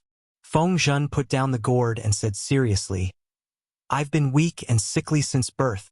I've been taking good care of myself for many years and have only gotten better in recent years. I shouldn't drink too much alcohol or meat to avoid triggering the root of my illness and scaring Huan. He explained it so clearly that Huan-er's complexion improved. However, only she knew what she was thinking. Did he really drink the nuptial wine? Huan-er's expression didn't change. Her face was full of adoration for Fengzhen, but her voice was unusually cold. After a while, a dry mechanical voice sounded in Huan-er's mind. No, the puppet venomous insect didn't respond. The puppet venomous insect, as the name suggested, could hide in a person's brain and control their words and actions without them realizing it. Huan wanted to use a normal loyalty talisman to control Fengzhen, but his brain was much stronger than normal people's. Normal loyalty talismans wouldn't work on him at all. It wasn't just Feng. Almost all difficult tacticians couldn't be controlled by normal loyalty talismans. As for the unusual loyalty talisman, she didn't want to waste it on Feng, so she could only settle for something else. She searched the system store for a long time and finally found the puppet venomous insect. Not only did she want to use the puppet venomous insect to control Feng, but she also wanted to use him to get close to Jiang Pengji and find a chance to plant a level 9 loyalty talisman on her. Hearing the system's feedback, Huaner didn't show it on the surface, but she was already gnashing her teeth in anger. Feng didn't drink. Lang Jun, the night of spring is short. Don't waste it. Huaner put down the gourd and walked to Feng side on her knees. Her delicate hands covered his right hand and gently placed it on her lapel. She lowered her eyes and leaned her delicate body in Feng arms. She guided his hand to untie the belt around her waist. Her clothes were gently removed, revealing her fair shoulders. Lang Jun, am I beautiful? Her plump red lips moved slightly. Her gaze was full of tenderness, as if there were thousands of stars twinkling in them. If it was someone else, they would have been moved by her gaze. Feng still didn't react. Instead, he smiled and glanced at the beautiful woman in his arms. Very beautiful. The most beautiful I've ever seen in my life. He praised and tried to pull his hand back. At this time, there was some movement at his waist, and then there was the rustling sound of someone untying his belt. My wife Huaner, it's still early. Since she's the most beautiful woman you've ever seen, why aren't you moved at all? What else could Feng say? His private life was very unrestrained, but he knew very well what kind of woman he could mess with and what kind of woman he should avoid. Obviously, the beautiful girl in front of him belonged to the latter. Even though Feng still didn't know her background, the flaws she had revealed were enough to make him tense up. My heart is swaying. How can I not be moved? Feng mouth was saying sweet nothings, but his heart was crying bitterly. What was going on? If the Lord did not make a move, would he really have to take a spear and go into battle and lose his innocence? Since you're moved, why don't you take me? The candlelight in the room flickered, and the air was filled with a sweet and flirtatious smell. Under Huaner's passionate and bold invitation, Feng hand was forced to rest inside her belly band. Well, she wasn't old, but her belly band was full of material. But when he thought of the Lord watching from outside, Feng couldn't summon any of his romantic thoughts. He felt bitter. He wanted to break free but couldn't, so he could only be teased. Little did he know that someone was envious of his luck with women. This person was none other than the people in the streaming room who didn't mind watching the show. Matua Josher, TSK. I feel like the entire streaming room is going to turn yellow. Is the streamer planning to broadcast a fight between demons in real time? Shimo Nian. I hope not. Otherwise, the entire streaming room will become vulgar. Li Wushuang. I don't think so. The streamer has her principles. What was Jiang Pengji doing now? She wasn't paying attention to the bullet screen in her own streaming room. She was looking at the bullet screen in Huaner's streaming room. Did anyone know why she was able to discover Huaner's true identity every time? With such a big screen in the streaming room, if she couldn't figure it out, wouldn't she be blind? Of course, even if the other party turned off the streaming room, Jiang Pengji would still be able to discover it immediately. After all, she had left a spiritual seal in Huaner's body. It was as difficult as ascending to the heavens to get close to her without anyone noticing. Feng was able to enjoy such good luck with women mostly thanks to the audience in Huaner's streaming room. If it weren't for the audience's generous spending, missions, and rewards, encouraging Huaner to broadcast the fight between her and Feng Huaner might not have taken the initiative to do so. Not long after, Huaner's clothes were half taken off, revealing her long, slender legs. Her shoulders were exposed to the air, and her clothes were in a mess. Lang Jun, take a concubine. Her hoarse voice was filled with lust. Even Feng felt his bones go weak when he heard this. It's still early, Feng stuttered, trying to stall for time. He didn't know that the bullet screen in Huan Er's streaming room was already filled with curses. Such a lively beauty with her clothes half taken off in front of him. No matter what kind of man he was, would he be able to hold himself back? He would have already pounced on her and ripped off the clothes that were in the way, and the two of them would have sex together. Feng Zhen, on the other hand, was still stuttering and stalling at this juncture. He was clearly a eunuch who couldn't handle sex. Feng Zhen, who was suspected of being a eunuch, had no words to express his bitterness. His lord watched coldly from the side. Under such circumstances, he was still able to mobilize his troops. He admired him for being a real man. In the end, he could only use his strength to push the woman in his arms away. Huan Er wasn't prepared and was really pushed away. She rolled on the ground twice. "My lord, stop watching the show. Help!" Feng Zhen pushed her away, turned around, and ran towards the door. The audience in the streaming room was stunned. What happened? Huan Er was also stunned for a while, but she quickly reacted. Her face turned cold. Who was Feng Zhen's lord? Lu Shi. Lu Shi had actually followed her? Huan Er's eyes were filled with hatred. She stared coldly at the servant not far away. Feng Zhen was hiding behind the servant. "You're here to ruin my plans again." Jiang Pengji crossed her arms and said, "I can't let my most important subordinate be tormented by you. I can only follow you to watch the show." When Feng Zhen heard this, he felt that something was amiss. "My lord, you know this person?" Jiang Pengji said, "During the Sun Assembly, I used the ceremonial tablet to dismember the guy in front of you." Chapter 771. How could his face not turn green? How could a person who had been dismembered by his lord appear here as a prostitute in a brothel? It was like a ghost story. Is this woman a ghost? Feng Zhen recalled the encounter just now and felt goosebumps all over his body. She's a living person, but she has some ghostly abilities. Even after death, she can come back to life. Why are you so afraid? What did she mean by even after death? She can come back to life. Coming back to life was already strange enough, let alone coming back to life after being dismembered. Feng Zhen didn't know what to say. His lord was so tough, but he was different. He was a coward. "My lord, you're such a good lord." "My lord, you must be joking. I'm just a mortal. How could I not be afraid?"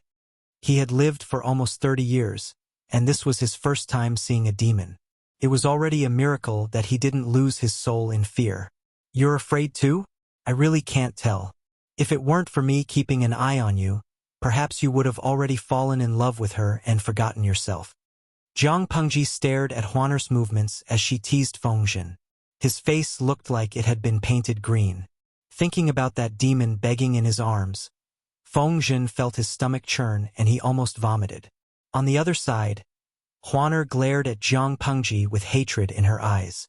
"Lu Shi, one day, I will tear you to pieces." Jiang Pengji chuckled. "You said one day, but it won't be today." Faced with such mockery, Huan Er's face turned green. Her previous 3 experiences told her that Jiang Pengji's combat ability was terrifying. She had no chance of escaping. Should she use the death escape again? The pain before death surfaced in her mind, and her body subconsciously shivered. If not for the system's insistence, she wouldn't even want to appear in front of Jiang Pengji. She asked the system with a guarded expression, but her heart trembled. "System, give me an idea. Do you want me to die?" The system wanted to play dead and not answer, but it reluctantly said, "Lu Shi is strong, but Feng Zhen is different. If death is certain, you can consider using Feng Zhen to restrain Lu Shi. If that doesn't work, you can still put the level 9 loyalty talisman into Feng Zhen's body. The rank 9 loyalty talisman only costs 25 million popularity points, but you'll need 1 billion or more to revive once. Every time she revived, she would need to borrow at least 100,000 popularity points. That was enough for her to buy 40 grade 9 loyalty talismans. Thinking of this debt, Lady Huan Er's face turned ashen. She had died several times before because of the high price of the 9th grade loyalty talisman. Instead, she had paid the price of death. If he had known this earlier, he would have used a few more 9th grade loyalty talismans. perhaps his situation would have been much better than it was now. What is this? Jiang Pengji frowned. She noticed that there was a strange layer of mental energy in Huaner's hands. I'll make you the most obedient lackey. For safety reasons, she even bought a few life substitution puppet cards from the system. This thing was very useful. If it weren't for the help of the life substitution puppet card, she would have been assassinated by Xieqian. As she finished speaking, Huaner didn't care that her clothes were half undone. In a flash, she approached Jiang Pengji. Under Feng Zhan's horrified gaze, Huaner's 10 fingernails eerily elongated until they were 3 inches long. They were silvery white and extremely sharp. With a wave of her hand, 10 silvery white shadows were left in the air. The sight of them made people tremble and panic. Jiang Pengji was already familiar with her routine. She was about to kill him, but the attack that was supposed to land on a fatal spot deviated strangely. Huaner's heart went cold. Jiang Pengji had crushed a life substitution puppet with her bare hands. The system instructed in her mind, draw Lu Shi's attention away first, then focus on Feng Zhan. He won't be able to react in time. Huaner cursed under her breath. She knew what to do. What was the point of the system's advice now? Feng Zhan secretly wiped his sweat as he retreated from the battlefield. He could tell that if he continued to stay there, he would only cause trouble for his lord. It was better to leave so that she wouldn't have to restrain herself. Seeing that the last life substitution puppet had been destroyed, Huaner suddenly twisted her body. She was supposed to be charging at Jiang Pengji, but now she was charging at Feng Zhan. Her movements were as swift as lightning. Jiang Pengji had anticipated this. She moved in front of her and blocked the attack. Unexpectedly, the attack didn't hurt. Her right arm was just a little numb. Jiang Pengji wasn't the only one who was shocked. Huaner's expression changed from shock to ecstasy. But her joy didn't last long. Her left chest was pierced through by a hand from front to back. Her eyes quickly dimmed. Feng Zhan scrambled to his feet. My lord. Bring the lamp over. Feng Zhan did as he was told. He fetched the undamaged candle and handed it to Jiang Pengji. He watched helplessly as his lord dripped oil on the corpse, covered it with a few flammable cloths, poured oil on the cloths, and finally lit them on fire. Was this the rhythm of burning the corpse? This demon is completely dead? The last time we dismembered her body, someone even fed her body to the wolves. Not even her bones were left, but didn't she come back to life in the end? Feng Zhan shuddered when he heard this. Let's go back first. I'll tell you in detail later. Seeing that the corpse was already burning, Jiang Pengji carried Feng Zhan and jumped down from the second floor through the window. She picked a quiet room. Just now, that demon seemed to have hit my lord's arm with something.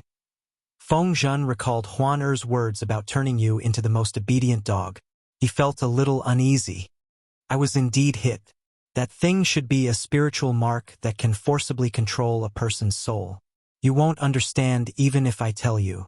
All you need to know is that once you're hit by it, you'll become an obedient puppet. TSK. It looks so ugly. Jiang Pengji pulled up the sleeve of her right arm. There was a large, strange, black mark on her fair arm. My lord.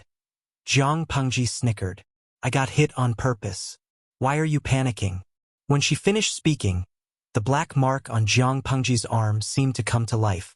It scrambled to the back of her hand and palm. Inexplicably, Feng Zhan felt a sense of pitifulness. On purpose?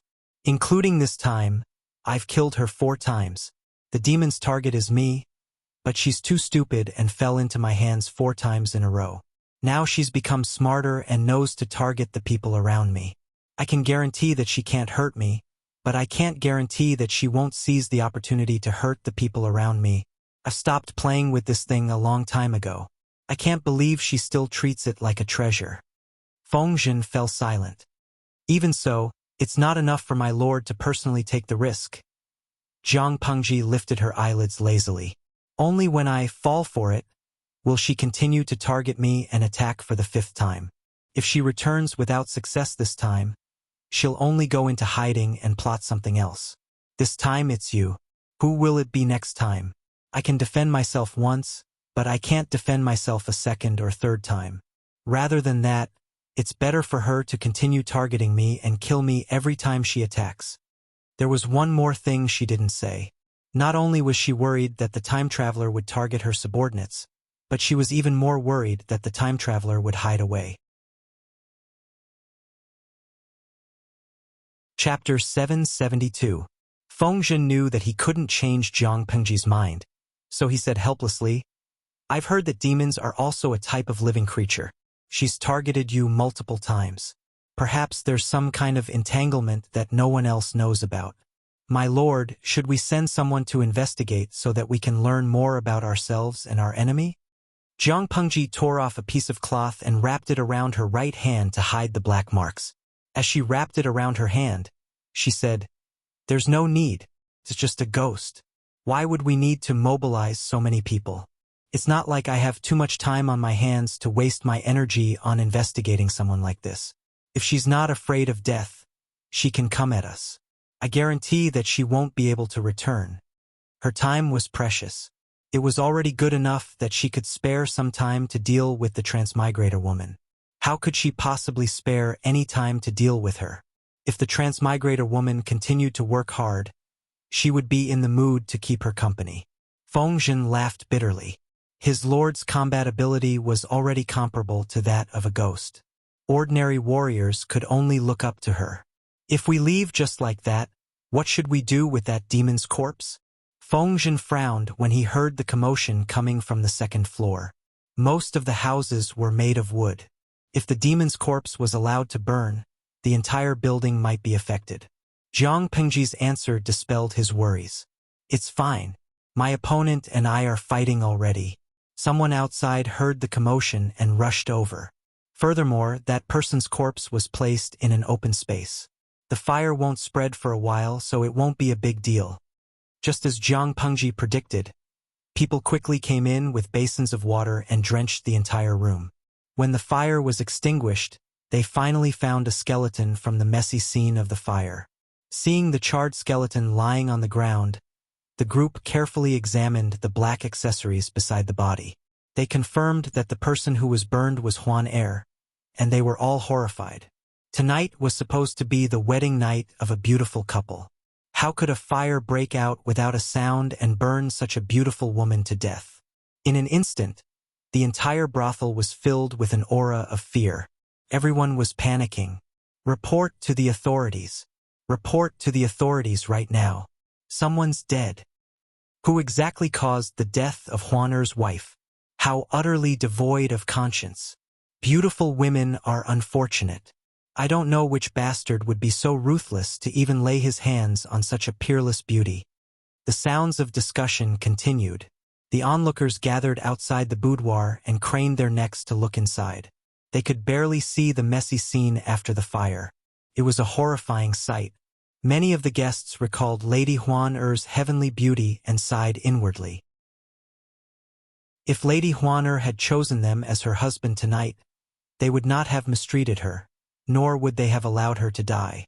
However, no matter how much of a pity they felt, such a peerless beauty had already perished beyond the heavens and would be hard to find again. They all agreed that Huan Er's husband, Fengzhen, had killed her. No matter how hard the crowd searched, it was as if Fengzhen and his group had vanished from the face of the earth. At this time, a strange cold wind blew in the brothel, causing everyone's clothes to flutter, and they almost couldn't open their eyes. "Ah, monster! Monster! There's a monster!" A shrill and terrified scream came from the second floor. The brothel keeper ran over with her thugs, and when she saw clearly, she was so shocked that she fell to the ground. The skeleton that had been burnt to a pitch-black skeleton actually stood up shakily. The dirty color faded from the pitch-black bones and was quickly replaced by clean, bright red muscles and nerves. Under the watchful eyes of the crowd, the dried corpse actually recovered its flesh and blood. Its skin was transparent, and the flowing blood vessels and beating heart could be seen clearly with the naked eye. After another breath's time, the transparent skin became tender and snow-white again. Before the crowd could recover from their shock, The corpse had turned from a skeleton into a living, naked beauty.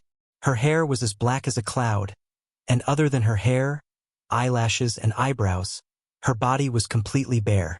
Not a single strand of hair could be seen on her body. Her skin was white and translucent, like a beautiful piece of jade. She was so gentle and delicate that people couldn't bear to put their hands on her. Unfortunately, in the face of such a heavenly beauty, the onlookers who witnessed the entire process couldn't muster up any romantic thoughts. Monster! Someone took a few steps back in fear, and then sat on the ground on his butt. A foul smell came from his crotch, and the wet urine was everywhere.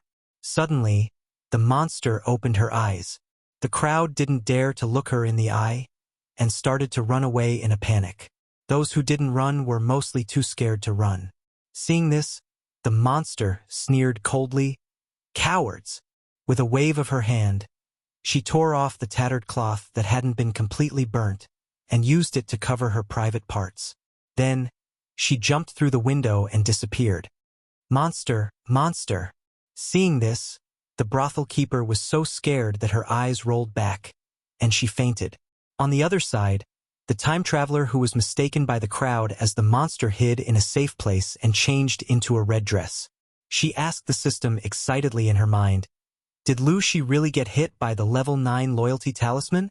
The system suppressed its excitement and replied, reporting to the host, "Lu Shi was indeed hit by the level 9 loyalty talisman, and the talisman has already taken effect." Once again, the time traveler received a positive answer, and her heart was in turmoil. She had no choice but to be excited. She had fallen into Jiang Pengji's hands so many times, and this time, she had finally made a comeback. She was in such a good mood that she didn't even feel bad about the debt of $2 billion. Jiang Pengji had burned her body, and if the system wanted to repair this body, it would have to pay more popularity points. The system was a profiteer who demanded an exorbitant price of $2 billion, and the time traveler could only pinch her nose and accept it. If it was in the past, she would have exploded in anger. But now, she had never felt so happy in her life. Even the profiteer, the system, found her pleasing to the eye. Jiang Pengji was hit by the level 9 loyalty talisman, and she would become the most obedient puppet and lackey. She would no longer be a hindrance to them. "I'll go find Lu Shi now." The time traveler secretly gritted her teeth, and her eyes were filled with malice. "Not now, it'll take some time." The system stopped her, lest the time traveler girl court death again. The system explained, "The level 9 loyalty talisman invades a person's brain on a spiritual level. The stronger the person's spirit is, the greater the resistance. Lu Shi's spirit is very strong, and he's not easy to control. We'll wait for a while, and when the level 9 loyalty talisman has the upper hand, then we'll make our move. If we appear now, it's hard to guarantee that Lu Shi won't play dirty, such as harming you while you're still conscious." After listening to the system's explanation, the time traveler finally suppressed her restless heart. She said, "All right, a little impatience spoils great plans. I'll bear with it." Chapter 773. Before Jiang Pengji left for the alliance meeting, she gave Wei Ci a secret mission. Now that the alliance meeting was nearing its end, the merchant teams that Wei Ci sent out had arrived at the north borderline one after another from different routes. The 3 tribes of the northern borderline were stunned by the sudden horse plague. Not only did their military strength suffer, but their economy also collapsed. The large stud farm was severely damaged, and the imperial court still gave them some subsidies and support. However, the small stud farm and the normal herdsmen were in deep trouble. A few caravans entered the border of the northern territory, and they were extremely surprised when they saw the desolate scene that was no longer as bustling and prosperous as before. How long has it been? How did Beijiang become like this? They were not the only ones who wanted to know the answer to this question. Countless herdsmen of the northern borderline who had lost their families also wanted to know the answer to this question. Why had things become like this? Before the horse plague, the northern borderline was Dongqing's greatest threat. In the eyes of the north borderline, Dongqing was just a piece of fatty meat stained with blood. Sooner or later, They would tear it into pieces and swallow it into their stomachs. After the horse plague, everything changed. First, the war horses suddenly died from the disease. Less than 10 to 20% of them survived. Then, the horse plague spread further and affected ordinary horses. The quality of ordinary horses was inferior to that of meticulously trained war horses. After the horse plague ravaged the area, the death rate of the horses reached a terrifying rate of less than 1%. As you all know, ever since this king ascended to the throne, he united the 3 tribes of the northern borderline, causing the military strength of the northern borderline to skyrocket. The king of the imperial court was not satisfied with this. He was still very ambitious. All these years, he had been training war horses on a large scale. Wasn't it to attack Dongqing?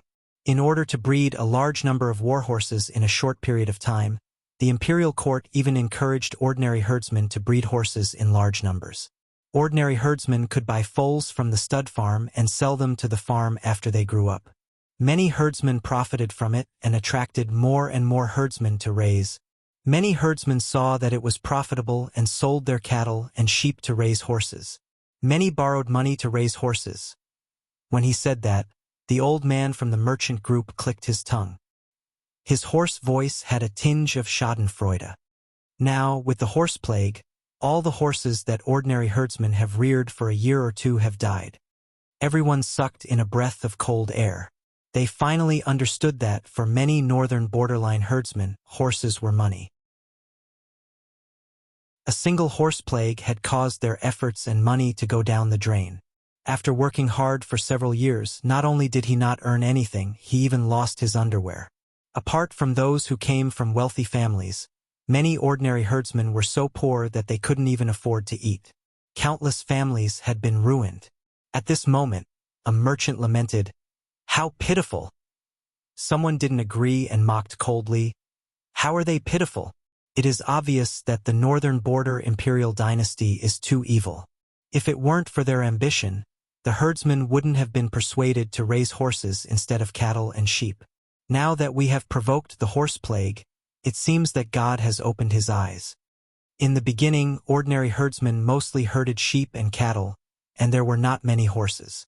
Because of the northern borderline's imperial court's repeated calls, the herdsmen reduced the number of sheep and cattle and switched to raising horses.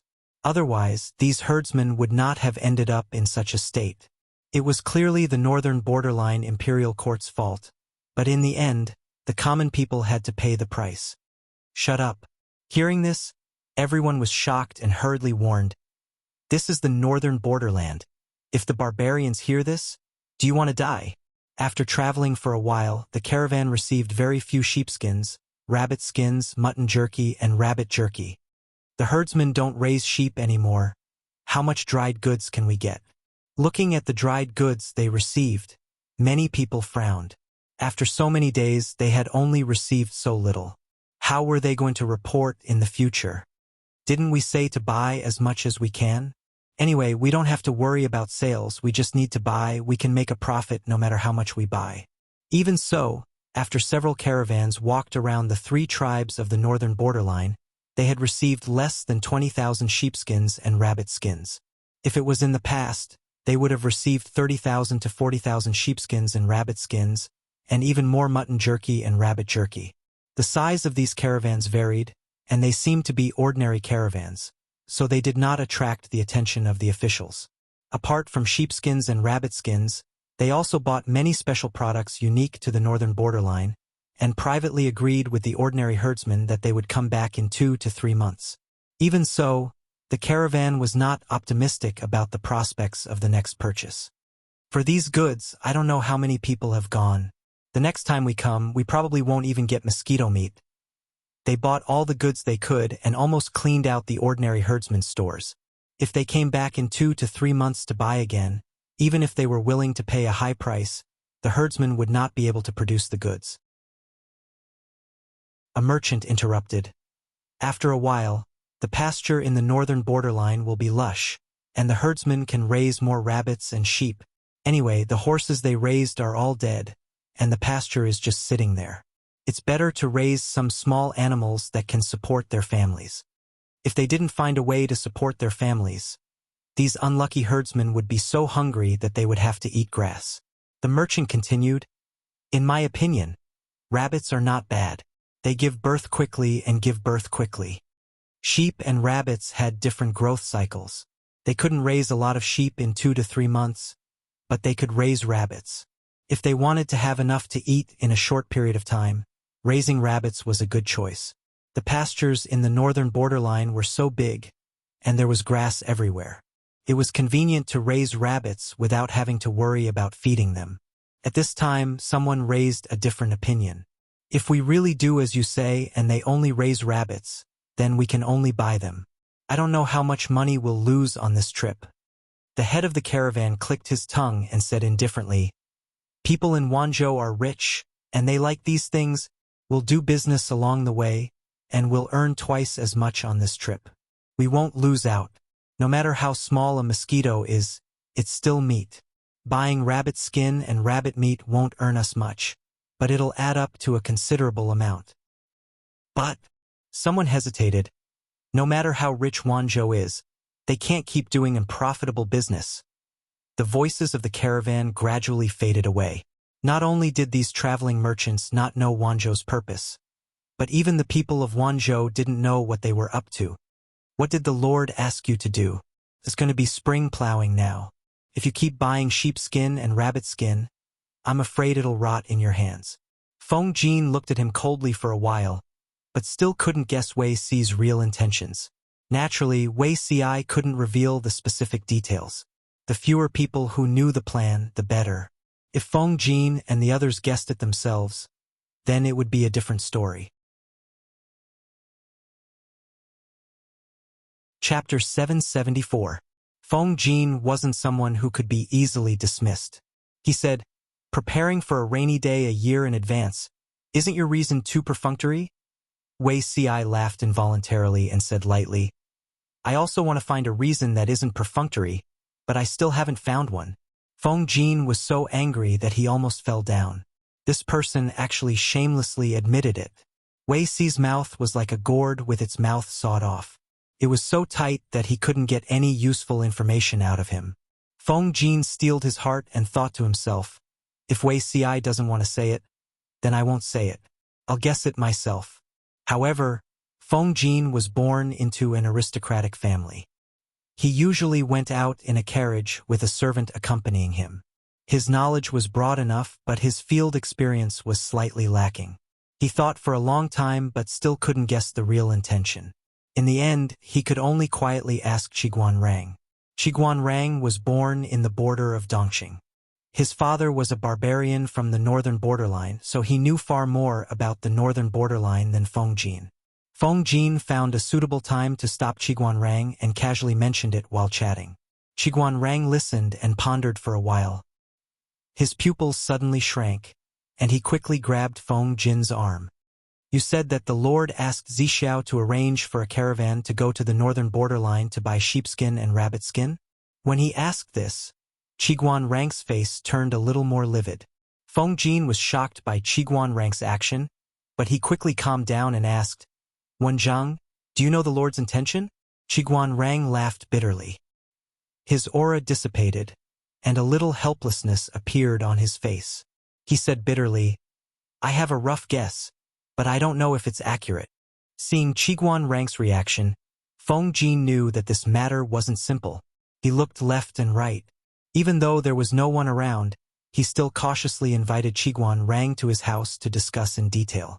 If this matter was related to the entire Wanzhou strategy against the northern borderline, he couldn't just casually talk about it. "Wenjiang, don't be in a hurry to say it. Why don't we sit down at my house and discuss this in detail?" Qiguanrang wasn't surprised by Feng Jin's actions. This person had always been cautious and self-restrained. Even if there were only the two of them around, Feng Jin wouldn't be careless. When they arrived at Feng Jin's residence, the two went to the study and dismissed the servants. After confirming that it was safe, Feng Jin asked solemnly, "What exactly did Wenjiang guess?" Qiguanrang never left his fan. Every time he encountered something important or when he was nervous, he would habitually fan himself. Now that the weather was still chilly, his fanning made it even colder.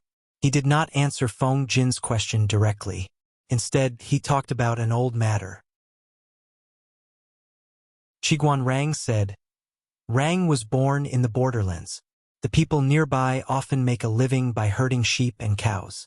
There was a family that raised nearly 100 sheep. They were considered a big family in the village. This family liked to let their sheep graze at the foot of the mountain. Huayu. Guess what happened next? Feng Jin imagined the scene in his mind. If there were hundreds of sheep grazing in a small area, there wouldn't be enough food, right? No more grass to eat? Qiguan Rang fanned himself even harder. He blew away all the heat in the vicinity. Feng Jin leaned closer to the charcoal brazier. It's not just grass to eat.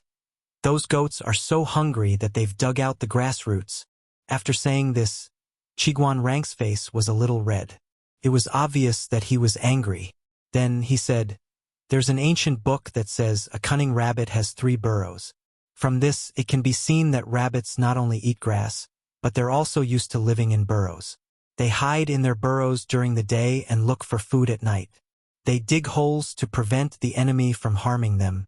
After hearing this, Feng Jin vaguely felt that something was wrong. However, he did not understand why Qiguan Rang's reaction was so intense. If he thought about it in the direction of northern borderline and combined it with Qiguan Rang's words, a flash of inspiration flashed through Feng Jin's mind. Could it be that the Lord and Zixiao want to touch the grasslands of northern borderline? Feng Jin was shocked for a long time. He almost could not close his mouth. The barbarians of northern borderline had been a hidden danger for a long time. Since the chaos of the 16 kingdoms, the barbarians had been eyeing the central plains covetously. Their land was not suitable for farming. They often gathered together with horse caravans to raid the borders. They burned, killed, and looted. How did the ancestors of northern borderline, the Chenggu tribe, become so powerful? To put it nicely, the Chenggu tribe was brave and ferocious. To put it bluntly, they were just a group of beasts in human skin. Not only did they burn, kill, and loot, they also kidnapped countless Central Plains women and kept them captive. Not only did they use them as food, but they also used them as mobile reproduction machines. They used these innocent girls as carriers to force them to give birth to children and expand their population. In the middle of the chaos of the 16 kingdoms, the Chenggu tribe only had a population of 200,000.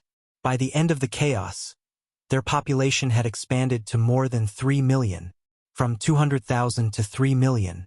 Looking at these shocking historical documents, he could only imagine the faces of countless women in pain. However, although the barbarians of northern borderline were hateful, they knew how to ride horses since they were young. They were very good at fighting on horseback. If they could not win, they would run. After the Xia kingdom was founded, they went on several expeditions to northern borderline in an attempt to stop them from raiding every season. However, the results were minimal. Until now, they still had no effective way to deal with northern borderline. They could not defeat them in battle, and stopping them was ineffective. After all, they could not send a large number of troops to be stationed in this place. Countless sages had worried about northern borderline. No one had thought of directly attacking the pasture in northern borderline. Feng Jin's heart was beating wildly, and his face showed obvious joy. When Qiguan Rang saw this, he fanned Feng Jin several times to wake him up. "You're celebrating too early," Qiguan Rang said resolutely, interrupting Feng Jin's joy. Feng Jin was puzzled. "Why do you say that?" Qiguan Rang sighed. If this method was really that good, why would he be complaining here? Just like Feng Jin, he was so happy that he did not know what to do. "You don't understand. If the Lord really used this method to attack northern borderline, she might really be able to destroy the entire northern borderline. However, it would only be a lose-lose situation." Qiguan Rang paused at this point. He did not know how to continue. After all, Feng Jin was a pure Central Plainsman. Feng Jin frowned. "You mean a lose-lose situation?" Qiguan Rang let out a long sigh. "That's right. Even if we can really rely on this method to destroy northern borderline, the Lord will not be able to gain any benefits. Although northern borderline is hateful, the people who do evil are in the minority. If the entire grassland is destroyed, What will happen to the innocent people? Limited by the background of the entire era, Qiguanrang did not know the concept of grassland degradation and desertification. He only vaguely guessed it. Even if it was just a guess, he could foresee the disaster that would be brought to northern borderline after this plan was implemented. Feng Jin was a pure Central Plainsman. Those who were not of the same race would definitely have different intentions. However, Qiguanrang was of mixed blood between northern borderline and the Central Plains. Chapter 775. After a while, Qiguanrang said calmly, "If it's for the sake of the Lord's great plan, you have no choice but to do so." Rang has nothing to say. To be merciful to the enemy was to be cruel to one's own side. To be merciful to the barbarians of the northern borderline, it was possible that one's family would be destroyed. Forget about other stories, just based on the example of the Chenggu tribe, the ancestors of the 3 tribes in the northern borderline, who relied on abducting women from the Central Plains to expand their population from 200,000 to more than 3 million in just 20 to 30 years, it was enough for the Central Plains people to view the northern borderline as a great enemy. Feng Jin was silent for a moment. He completely understood Jiang Pengji and Wei Si's plan. Will the northern borderline find out about this? Feng Jin's heart was ruthless. As long as the enemy was not dead, he could not let his guard down. I can't be sure, but the northern frontier is vast. These little bastards won't have much of an impact for the time being. Qiguanrang thought about it and said uncertainly, "It would take at least 50 to 60 years to destroy all the pasture in the north borderline, right? The 3 tribes of the northern borderline aren't stupid. As long as they haven't conquered the Central Plains, they can only be confined to this piece of land. It's impossible for them to sit back and watch." Feng Jin breathed a sigh of relief and said with a smile, 50 to 60 years?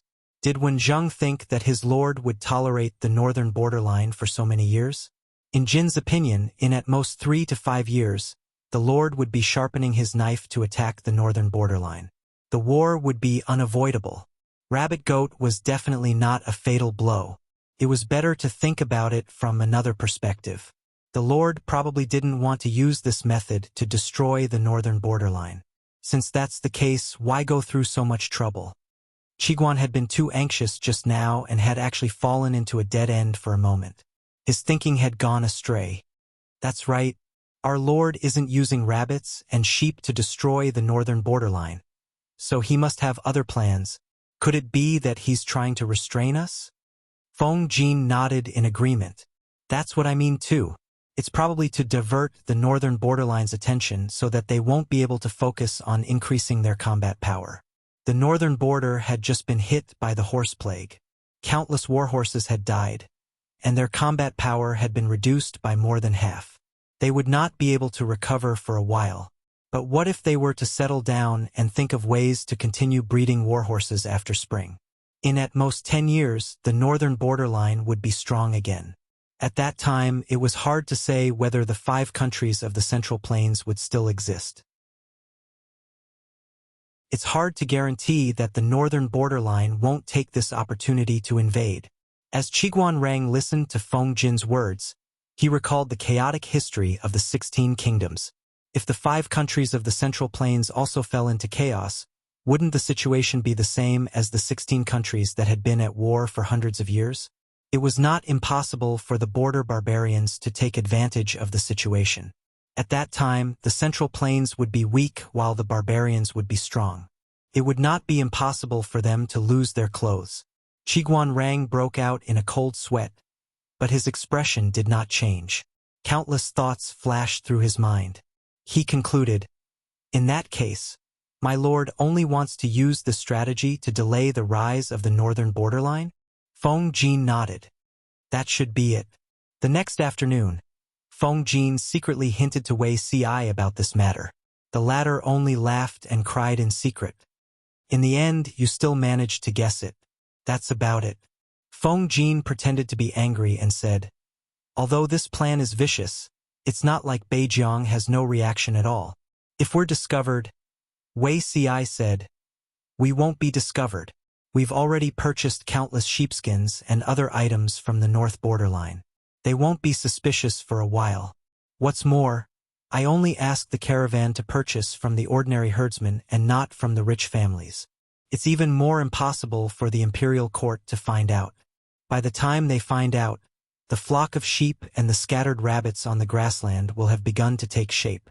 At that time, we'll send an undercover agent to the king of the northern borderline. Tell me, will they continue to allow these little bastards to run rampant, or will they send people to destroy the rabbits and sheep? Feng Jin was stunned on the spot. He had a deeper understanding of Wei Ci and his lord's evil intentions. Wei Ci sneered again and said, "It's true that the 3 tribes of the northern borderline are arrogant and like to act on impulse. However, they still have a calmer wise man. The current wise man is the rare wise general of the northern borderline, Wu Liba. Wu Liba is a cautious person. He doesn't see the hope of the northern borderline crushing the central plains, so he won't easily abandon the northern borderline. At least he has a way out. Therefore, in Xi's opinion, this person will definitely strongly support the king of the royal court to spare manpower and energy to destroy the rabbits and sheep. In this way, the northern borderline's energy will be tied up." Jiang Pengji came from the future. She feared nature more than anyone else. She also knew how excessive the plan was to destroy the ecology. Even if nothing happened now, after 100 years, the descendants would come back to their senses and curse their ancestors. Since she dared to propose such a plan, she had naturally thought of a few backup plans. It was true that the rabbits and sheep would bring harm to the ecology of the northern borderline, but as long as it did not exceed the limits of the ecology's ability to regulate itself, there was no need to worry. After conquering the northern borderline, she would continue to send people to clean up the rabbits and sheep in the northern borderline. Then, she would encourage the people to plant grass and trees in large quantities. It would only be 3 to 5 years. The situation was still within her control. What she needed was time, not a barren desert that was riddled with scars and could not be saved. After receiving Wei Ci's reply, Feng Jin also secretly heaved a sigh of relief. Then, he privately revealed it to Qiguan Rang to make him feel at ease. The northern borderline was completely unaware. Since the outbreak of the horse plague, the northern borderline's business had suffered a devastating blow. They had opened up the business of foreign merchant caravans. It was just that there were more merchant caravans buying rabbit and sheepskins. This matter would not reach the ears of the king of the royal court. Wei Ci was a person who did things meticulously. His arrangements for the merchant caravans were even more thorough. Feng Jin and Qiguan Rang watched for a while and they both shuddered. Even though they knew that this method would not kill the northern borderline, it could still carve a piece of flesh out of them. The two of them thought at the same time, "We can't casually provoke this fellow in the future." It was one thing to be plotted against, but they were afraid that they would not even know how they were plotted against. With everyone's help, Wanzhou slowly became orderly. The depressed economy also began to slowly recover. It was just that the group of officials suffered. More than once, Feng Jin envied Wei Ci's ability to write with 2 hands and multitask. But it was just envy. "Sigh, Changsheng, why are you heavier than before?" Feng Jin weighed his daughter and was filled with emotion. He had not touched the pillow to sleep for a few days. Wei Jingxian looked at the dark circles under his eyes with heartache. He could not hide the heavy eye bags no matter what. "How many days have you not been home?" Wei Jingxian glared at him. If it were not for Changsheng's good memory, she would have long forgotten about this father who had not appeared for a long time. She continued, "I went to see Madame Wei yesterday. She has not seen Sir Qiguan for a long time." The Madame Wei that Wei Jingxian was talking about was none other than Qiguan Rang's wife, Wei Yuan's eldest daughter. Looking at Jiang Pengji's team, only these 2 couples had wives and daughters and were not separated from each other. "I'm busy," Feng Jin said with some grievance. Lanting through the big mess of Wanzhou here and did not care about it? At the thought that his lord was still carefree and happy at this moment, Feng Jin felt his molars itch even more. To be honest, he had really wronged Jiang Pengji. She was not carefree and happy at this moment. After being appointed as Wanzhou's magistrate, the alliance troops withdrew one after another. Jiang Pengji and the others were also preparing to retreat. After marching for only 2 days, she received a message.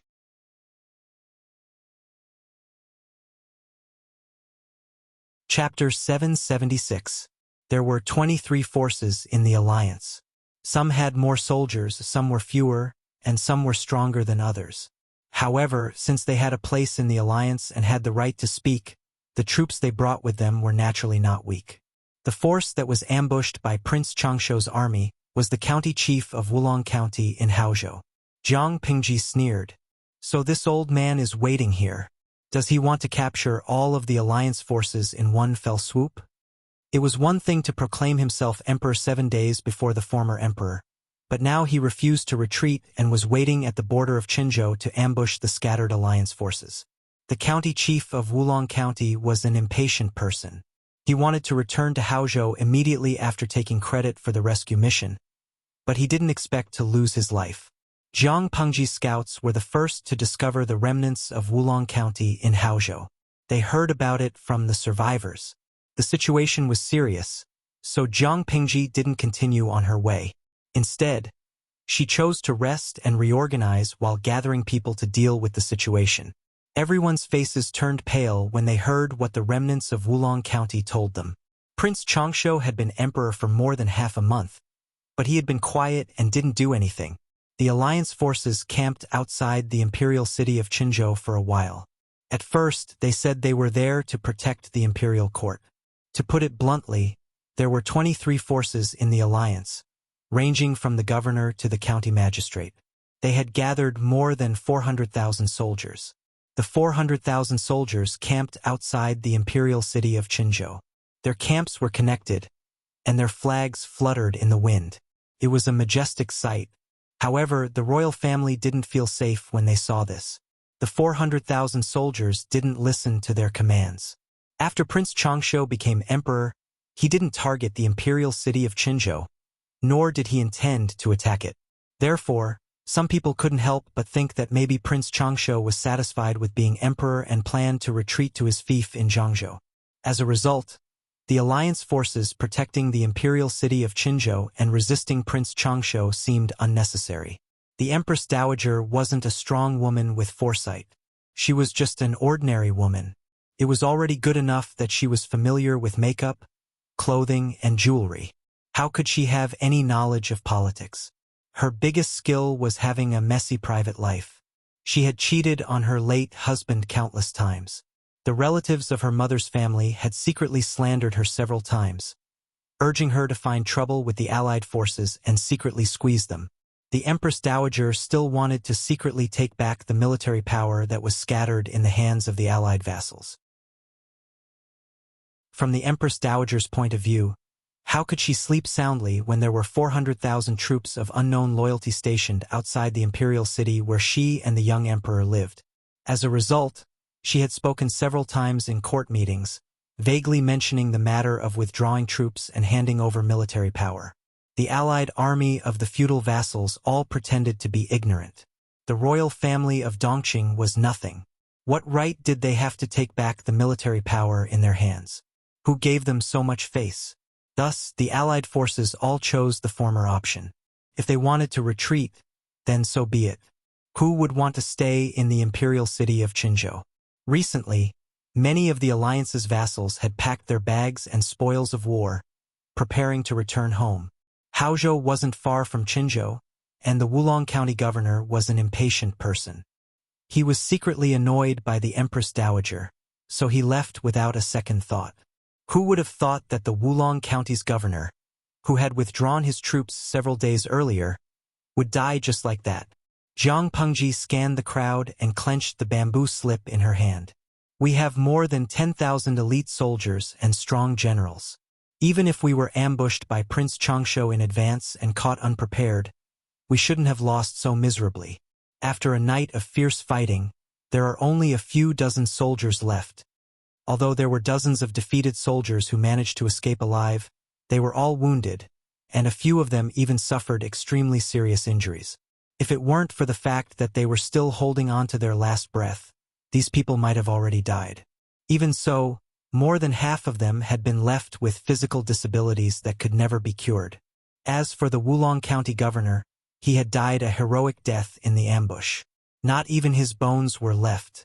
Before he died, he entrusted his only remaining bloodline, the 11-year-old Kai Xiong, to his trusted aide and asked him to protect Kai Xiong as she broke out of the encirclement.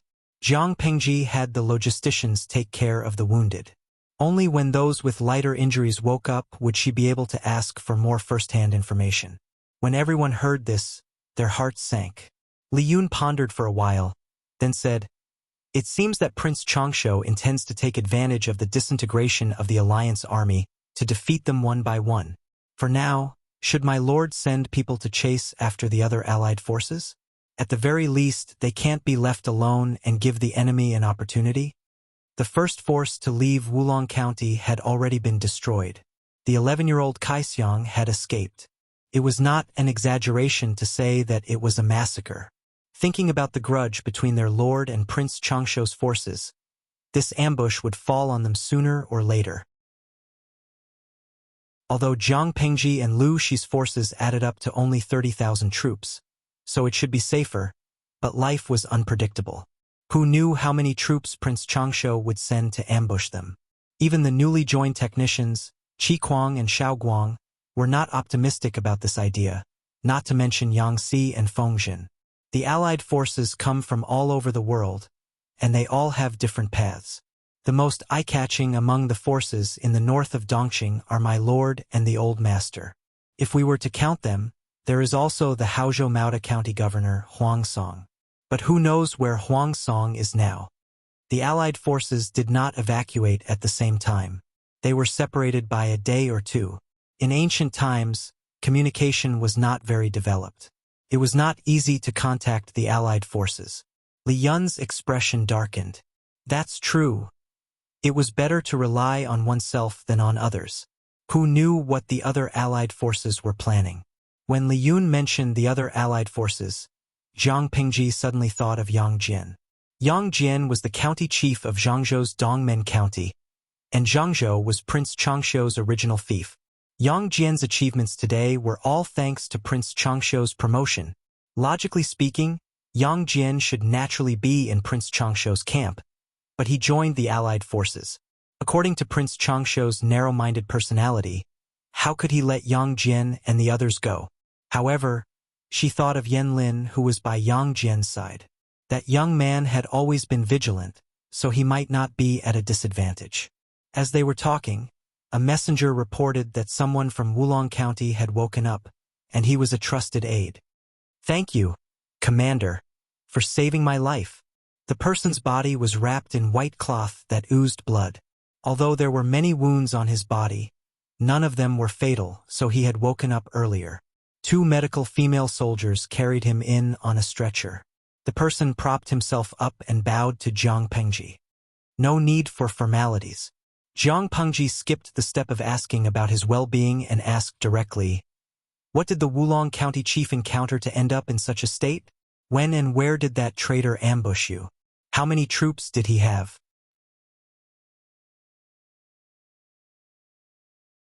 Chapter 777.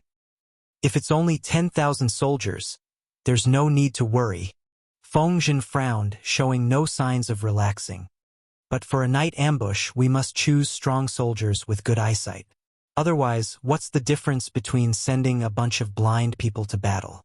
Moreover, it's the latter half of the night, which requires even more eyesight. It's hard to guarantee that there won't be any reinforcements. Although Jiang Pengji often brought thousands of soldiers to conduct night attacks were rare, and the chances of success were low. Of course, if they succeeded, the results would be bountiful. In ancient times, people lived in poverty and were malnourished. Sometimes they couldn't even afford to use salt, which led to all kinds of diseases, let alone a balanced diet. Under such circumstances, many people were infected with night blindness, and they were like blind people when they walked at night. Under such circumstances, very few generals would choose to conduct night attacks. But in the history books, there were still examples of night attacks. Every battle was fought beautifully, and their names were recorded in the annals of history. But if you looked closely, you would notice that the scale of night attacks was relatively small, with only a few hundred to a few thousand people. As for Prince Changsho's troops, Yang Si lowered his eyes, a hint of mockery in his voice. Sending 10,000 soldiers to conduct a night attack is impressive. Let's make a wild guess. First, some of the Wulong County chief's subordinates might be working with the enemy from the inside. Otherwise, why didn't the night patrolling guards notice the tens of thousands of soldiers? Second, the total number of enemy soldiers is far more than 10,000. Normally, it's less than 10% of the soldiers suitable for night attacks. Why would Prince Changsho place more than 100,000 soldiers at Jiamen Pass and wait for us? That's impossible. But if the entire army is made up of elite soldiers, then maybe 2 out of 5 fit the bill. The worst-case scenario is that the enemy is made up of elite soldiers. Feng Zhen was speechless. Jing Rong, are you saying that there are between 20,000 and 25,000 enemies hiding near Jiamen Pass? It's just a rumor. It doesn't count. Yang Si smiled and said to Jiang Pengji, whether you believe it or not depends on your judgment, my lord. If the Wulong County chief's troops could provide more detailed data, Yang Si would at least be more confident. The problem was that the other party had been beaten senseless, and it was impossible to get a more accurate number in the chaos of war. Yang Si's speculation and the reality of the situation would be more and more different. In short, the next target of the enemy's ambush was very likely to be them, so they had to be on guard. If they thought that the enemy only had 10,000 men while their own had 30,000 men and horses, they would be careless. Perhaps they would capsize in an easy task. Jiang Pengji did not say a word. She just clasped her fingers together out of habit and fell into deep thought.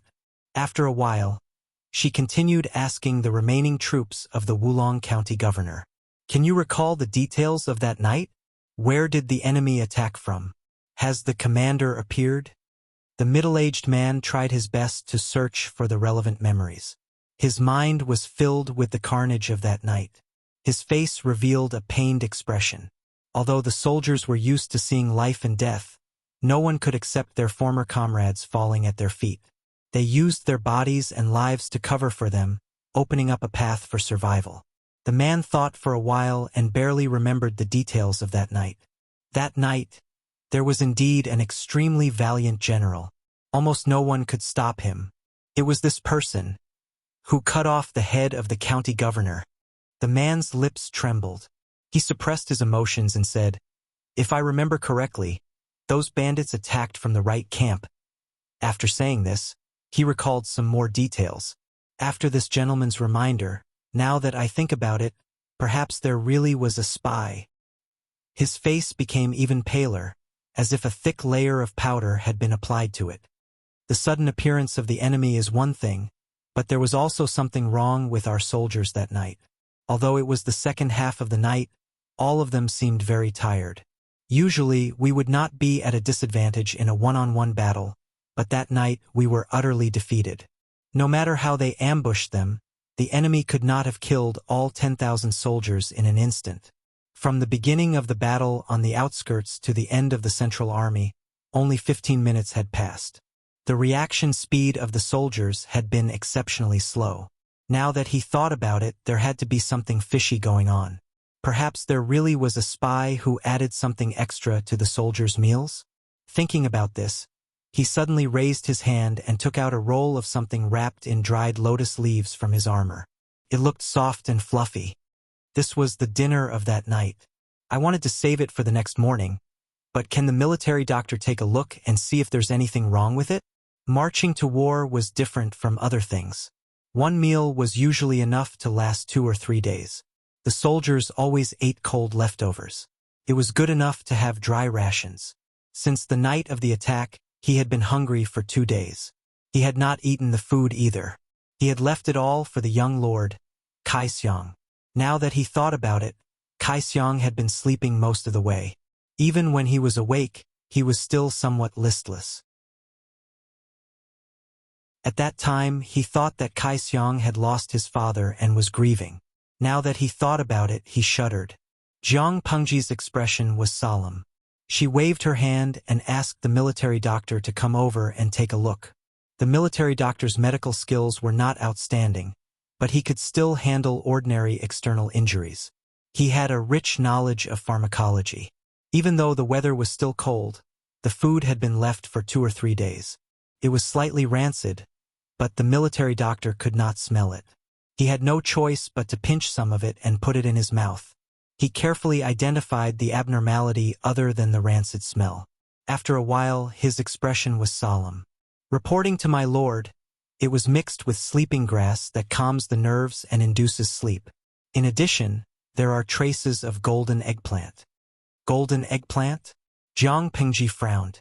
She glanced at the screen of the streaming room and wondered what it was. "Wahao AI Gigi. I checked on Baidu. Golden eggplant is the common name of datura. In modern society, this thing can also be used for medical purposes. Golden eggplant made from datura is used for surgical anesthesia. Incidentally, some people speculated that the knockout drugs in wuxia novels were also made from datura. If this thing was mixed with food, it could really induce sleep. It seemed that there was a spy.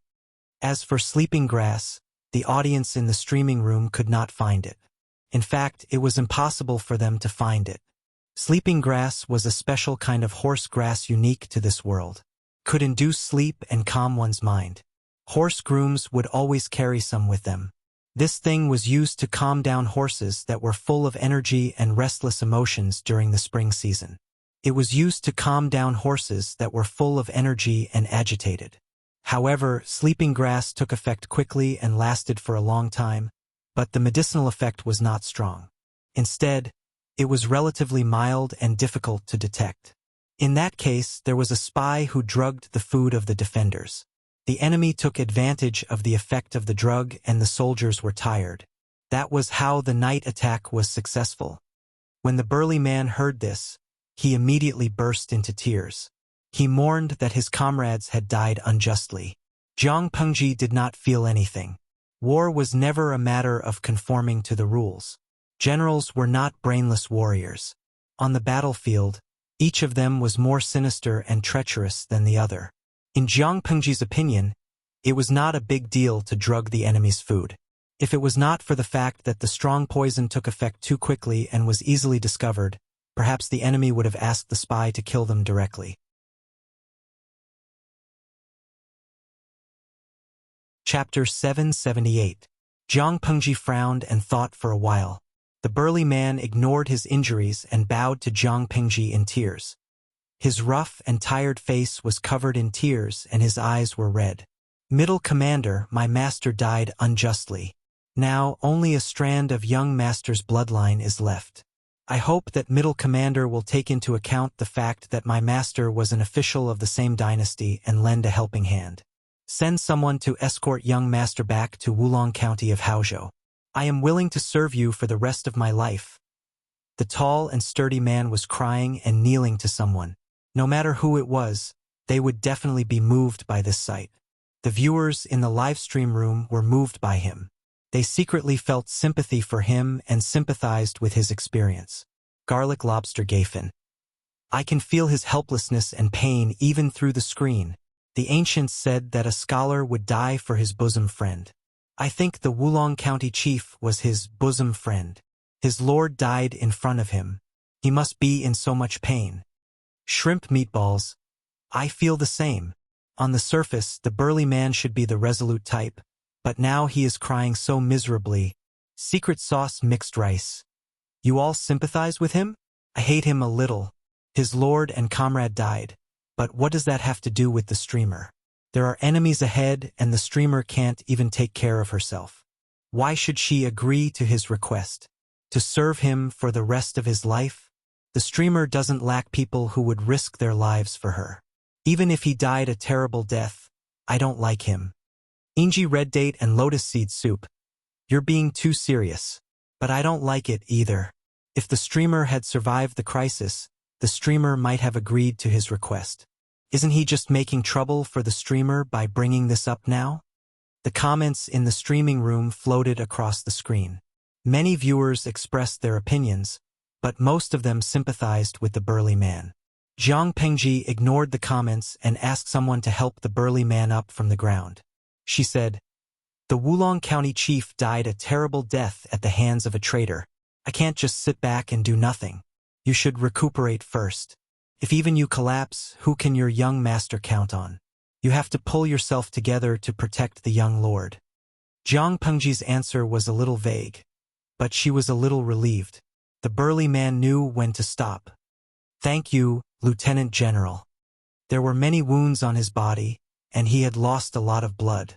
After talking for a while, his emotions had fluctuated several times, and now he was mentally and physically exhausted. The medics placed him on a stretcher and carried him out.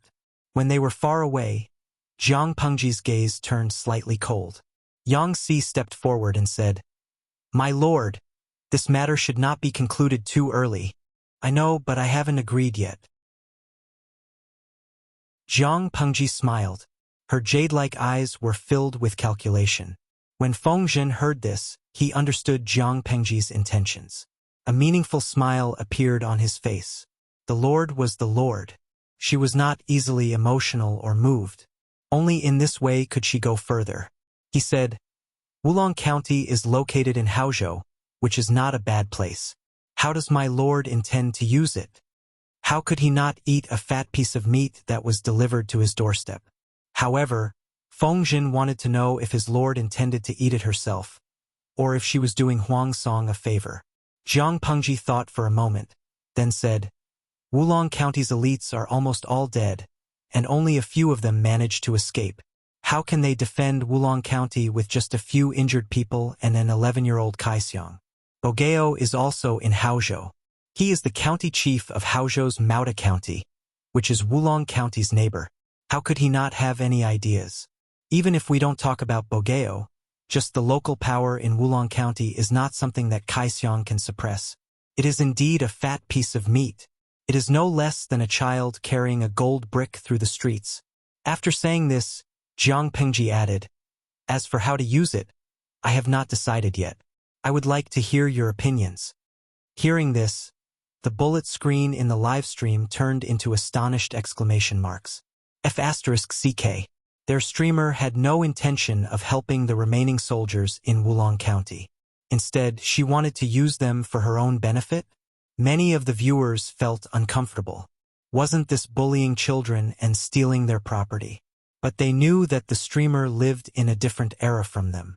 They felt that her actions were excessive and inhumane, but reality proved that her actions were correct. If she was soft-hearted, she would not even be able to protect her family and property, let alone the world. Therefore, the viewers tolerated this discomfort. Only a few with a bad temper expressed their disgust. The Wulong County chief's retainer was crying and begging. So why did the streamer not feel the slightest bit moved? Instead, she was thinking about stealing their property? Using modern thinking, the streamer's father had just died in an accident and left a large inheritance for the little boy Kaisiang. The streamer had nothing to do with Kaisiang. She just happened to pass by and saved him. Yet, she was thinking about how to divide his inheritance. Wasn't that disgusting? Of course, Jiang Pengji did not care about the bullet screen. Li Yun, who had been silent for a long time, lowered his eyes and thought for a moment. He tried to ask, "Why don't we lend the troops to Kaisiang?" Lending the troops to Kaisiang was just an excuse. On the surface, she was saying that she was helping Kaisiang, but in reality, she was making Kaisiang a figurehead. Huang Song did not dare to confront Jiang Pengji head-on. If Jiang Pengji used this method to take over Wulong County, he could only pinch his nose and bear with it. But Jiang Pengji frowned and recalled the great universal geographical map of Dongqing. Seeing that Jiang Pengji did not say anything, Li Yun secretly glanced at Yang Si and Feng Zhen's expressions. Did he come up with another stupid idea? Feng Zhen sighed. Wulong County is indeed a good place. If we can occupy it, Huang Song's every move will be under the Lord's nose. With that, we won't have to worry about him becoming a powerful force. But it's a pity. We have to give it up. Chongzhou, Wanzhou, and Hu County were all north of Dongqing. From Feng Zhen's point of view, Wulong County was an awkward place. If they took it for themselves, it would be too much of a stretch. Not only that, but Wulong County was located in a mountain range. It was a place that military strategists would fight for. If Jiang Pengji really took it, she would have to tilt her troops to the south to ensure that they would be able to send reinforcements in time if anything happened to Wulong County. Thus, there was a problem. If Jiang Pengji tilted her troops to the south, how would they defend the northern borderline from the north? For Jiang Pengji, Wulong County was currently of little value. It was a hot potato. It was better to use it as a bargaining chip and cooperate with Huang Song to gain more benefits. However, Yang Si and the others were not willing to let Huang Song take advantage of it. Let's put this matter aside for now. Jiang Pengji lowered her eyelids to hide the scheming in her eyes. The most important thing now is how to safely pass through Jiamen Pass and avoid being ambushed. If we go down the same path as the chief of Wulong County, there's no point in thinking about it now. Everyone understood what she meant. Meng Hun, who had been silent for a long time, suddenly stepped forward. My lord, there's something I don't know if I should say. It's fine. Go ahead. I suspect that the spy might be hiding among the remnants of Wulong County.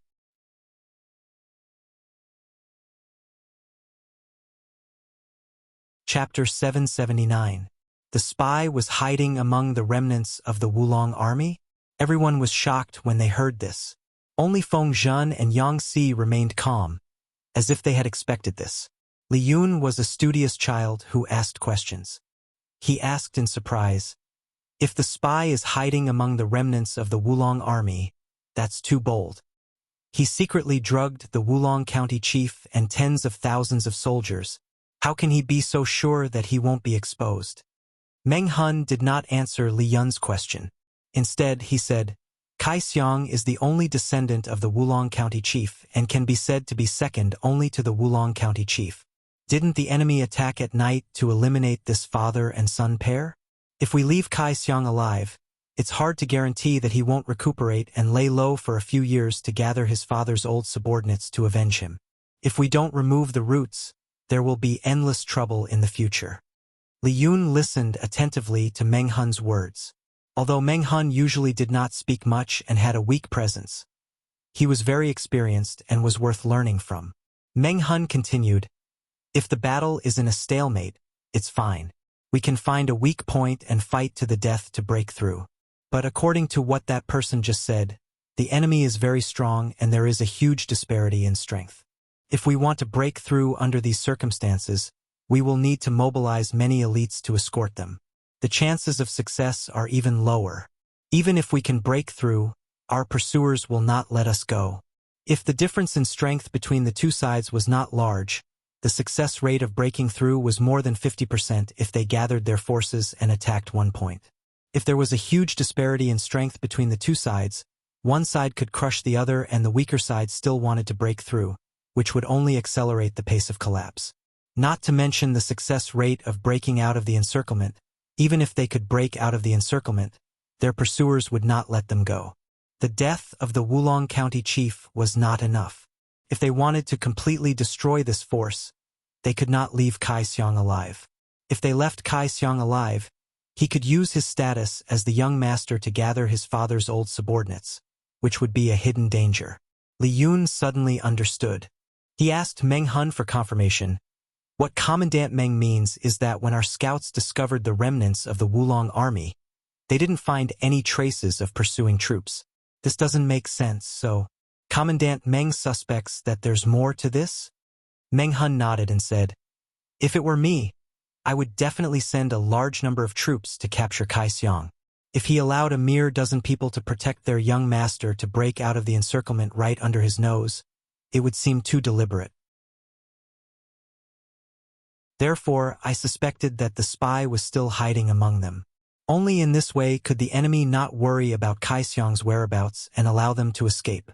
If Kai Xiang and the others were lucky enough to encounter other vassal forces and seek help from them, then would the forces that accepted them suspect that there was something wrong with this defeated army? The generals felt a chill in their hearts.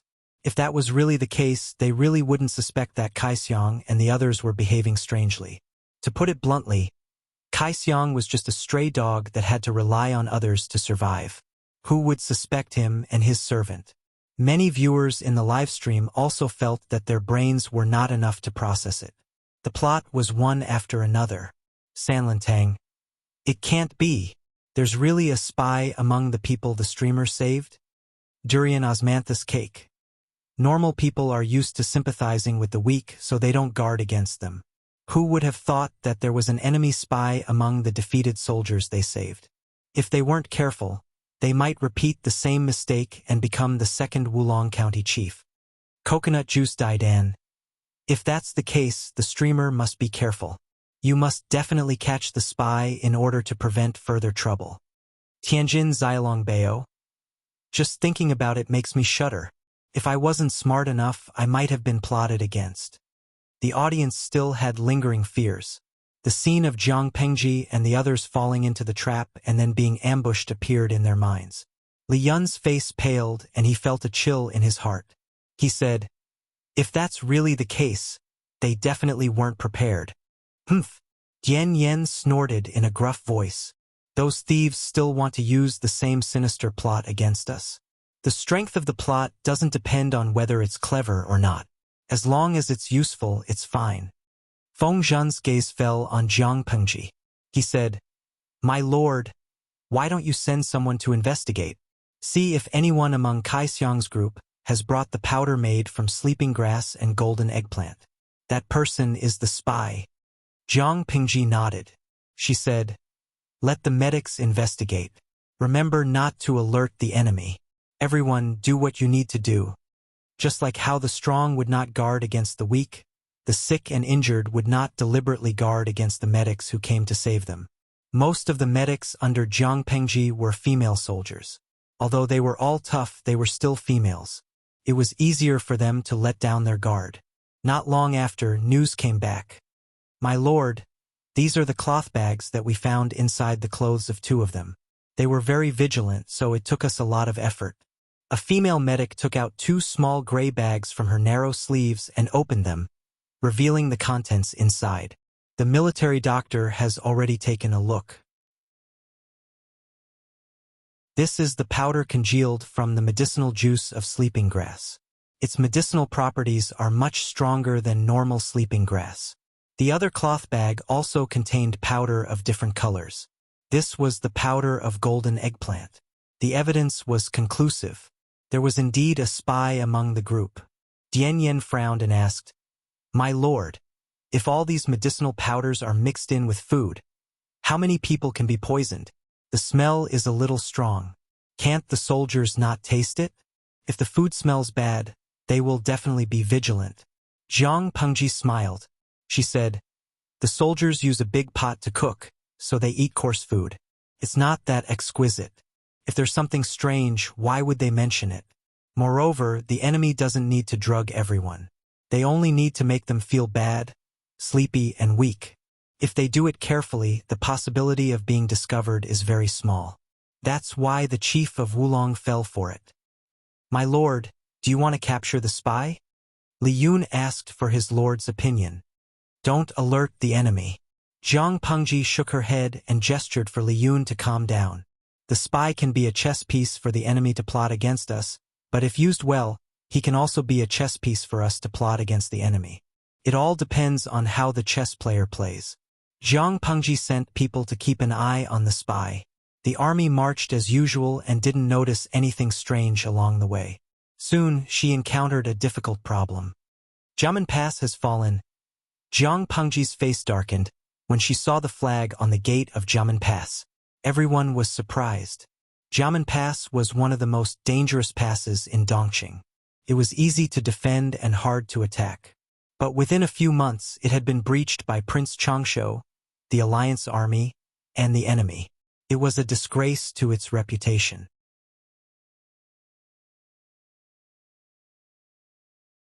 Chapter 780. Even though Jiamen Pass had been breached several times, its reputation as a dangerous pass was still a headache. Prince Changsho had breached Jiamen Pass with fire, and the alliance had won by sheer numbers. They had paid a heavy price. They only had 30,000 soldiers, and they couldn't afford to lose any more, let alone force their way through. Jiang Pengji's expression was solemn. Send someone to find out who the general guarding the pass is.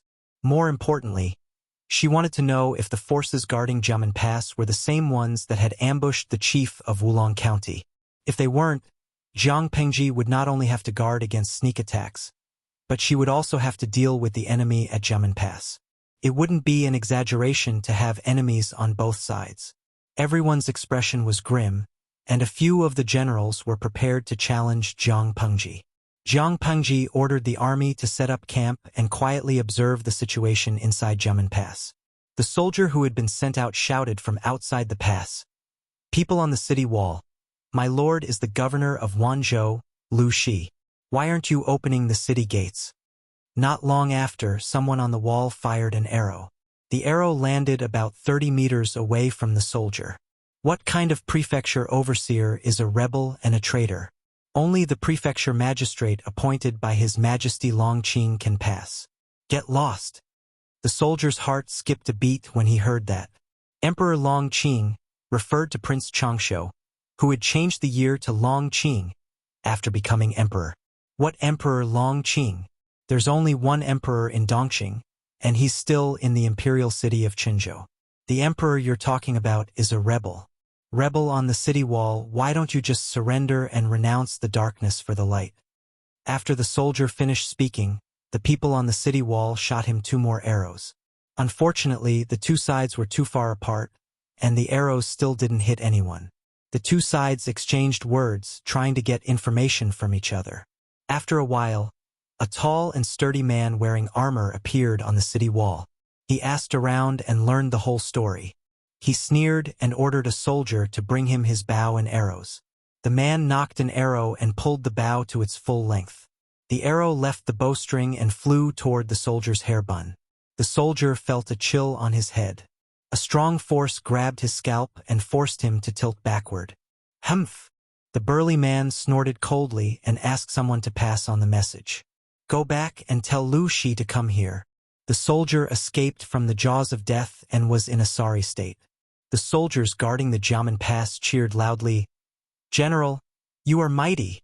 Their voices were so loud that even Jiang Pengji, who was in the camp, could hear them. Not long after, Jiang Pengji received a message from a soldier. Fu Wang? Who was this person? Have you heard of it? Jiang Pengji didn't know much about the forces under Prince Changshu's banner. When she heard the unfamiliar name, she turned around and asked her subordinate. Yang Xi's old boss was Prince Changshu. As his former chief strategist, he was very familiar with the generals under Prince Changshu's camp. He thought about it carefully and shook his head in confusion. I don't remember there was a general called Fu Wang in Prince Changshu's camp. Perhaps he was a new recruit. But judging from his archery skills, he must not be a nobody. To be able to shoot the hair bun of a small soldier who was far away and drag him several meters away, how could he be an ordinary military general? Prince Changshu wasn't a very good person, but he had good luck and acting skills. In his early years, he had tricked many capable people into working for him. Maybe Fu Wang had been tricked the same way. Jiang Pengji noticed Meng Hun's strange expression and asked, Officer Meng, do you know this person? Meng Hun couldn't help but laugh bitterly. Not only did he know Fu Wang, but he also knew Fu Wang. Fu Wang isn't under Prince Changshu's banner, so it's normal that you don't know him. Meng Hun couldn't help but speak when he saw everyone looking at him. He said, Fu Wang is a vassal of the Mengs and has a very high reputation in Songzhou. One could say that he is the most powerful general under the Mengs. Prince Changshu doesn't have enough troops, so it makes sense that the Mengs would send reinforcements.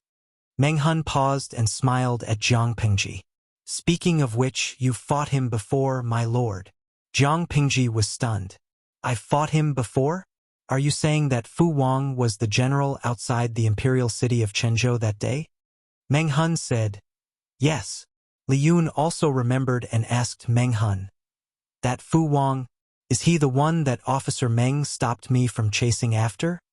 Li Yun still felt the urge to break out in a cold sweat when he thought about what happened that day. If Meng Hun hadn't stopped him, who was eager to make a contribution, Li Yun might have been hit by the enemy's sudden attack and be seriously injured. Meng Hun nodded. About a month ago, Prince Changsho had sent a surprise attack on the imperial city of Qinzhou, forcing the emperor to flee with his ministers and Huijun. In the end, they were still caught up by the army led by Fu Wang. If Jiang Pengji and Yang Jian's troops hadn't arrived in time, Fu Wang might have returned with a full load. Jiang Pengji had even snatched Huijun from Fu Wang. Recalling the scene that day, Jiang Pengji tucked her hands into her sleeves and said calmly, "That Fu Wang does have some skills. She could beat Fu Wang up because they weren't on the same level. Using her as a standard, the people in this world were all trash." According to the standard of this world, Fu Wang was indeed very powerful. How powerful was he? Take Li Yun as an example. Apart from his lack of combat experience, Li Yun was the second most powerful person in the Wanzhou group. If Li Yun were to compete with Fu Wang at his peak, Li Yun would likely be at a disadvantage. If he wasn't careful, he might even lose his life. However, the power of one or two people couldn't turn the tide of a battle. No matter how strong Fu Wang was, he couldn't beat tens of thousands of people. Meng Hun's expression was solemn. Jiamen Pass alone isn't a big deal, but with Fu Wang, it's going to be tricky. Jiang Pengji thought about it and asked Meng Hun, "How much do you know about Fu Wang? Are there any flaws?" Meng Hun said, "I heard that Fu Wang was raised by a wild wolf. When he was young, he was violent and vicious. He was raised by a rich aristocratic family in Cangzhou as a pet for deathmatch. The so-called deathmatch is a form of entertainment among the rich aristocrats, similar to cockfighting. The difference is that it's a fight between two prisoners on death row. The winner gets to live. Fu Wang was like that." Jiang Pengji listened to Meng Hun's explanation without a frown. When she was still a genetic warrior, she had entered the Colosseum to complete the task assigned by her superiors. Between humans and exotic beasts, only the winner had the right to live. What she had experienced was much crueler than Fu Wang's. However, considering the current era, Fu Wang's experience was pitiful enough. And then, how did he become a retainer of the Mengs?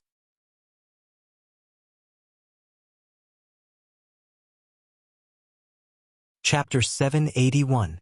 According to Meng Hun, Fu Yang was Fu Wang's savior and master. Without Fu Yang's training and respect, Fu Wang wouldn't have become what he was today. No matter how you looked at it, Fu Wang couldn't jump ship and join the enemy. If he did that, he would definitely be reviled by the world.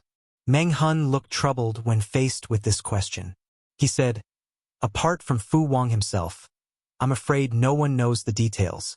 Many people in Cangzhou say that Fu Wang is an ingrate. No wonder he was raised by a wild wolf. He couldn't resist the temptation of money, power, and beauty. He betrayed his former master and became a lackey of the Mengs. In short, it's very unpleasant to hear. Nowadays, it was fine to kick out an unreliable master. Take Yang Si, for example. He jumped ship without any psychological pressure. Not only did he kick out his former master, Prince Changsho, but he also set him up. No one criticized him. But what if the master was good to his subordinates? He taught and trained them and spent a lot of time and effort on them. Fu Yang not only saved Fu Wang from a deadly fight, but also gave him a surname, taught him how to read, and taught him martial arts. Not only did he save Fu Wang's life, but he also had a father-son relationship. Under such circumstances, Fu Wang still dared to join the enemy. If he wasn't an ingrate, then what was? It was fine for Fu Wang to join anyone. After all, people go to higher places and water flows to lower places. A father couldn't stop his son from achieving success. Could he? But he joined the Mengs. Everyone in Cangzhou knew that Fu Yang and the Mengs didn't get along. They fought until their eyes were red. In the eyes of the world, it wasn't a big deal to be weak. It was a bad character that was unforgivable. Jiang Pengji didn't jump to conclusions. She believed what she saw. If Fu Wang was really an unscrupulous villain, he wouldn't have had to worry about her when he held Huijun hostage outside the imperial city of Qinzhou. Dian Yen frowned and asked with slight disgust, "He's an ungrateful villain who would do anything for wealth?" Meng Hun shook his head. He hadn't finished yet. Rumors were rumors, but there were too many exaggerations. He preferred to respect the truth. It's hard to say. There are rumors that Fu Wang was bribed by the Mengs.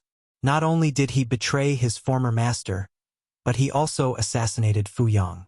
However, if one were to look into it carefully, one would realize that this rumor did not hold water. Fu Yang wasn't murdered by anyone.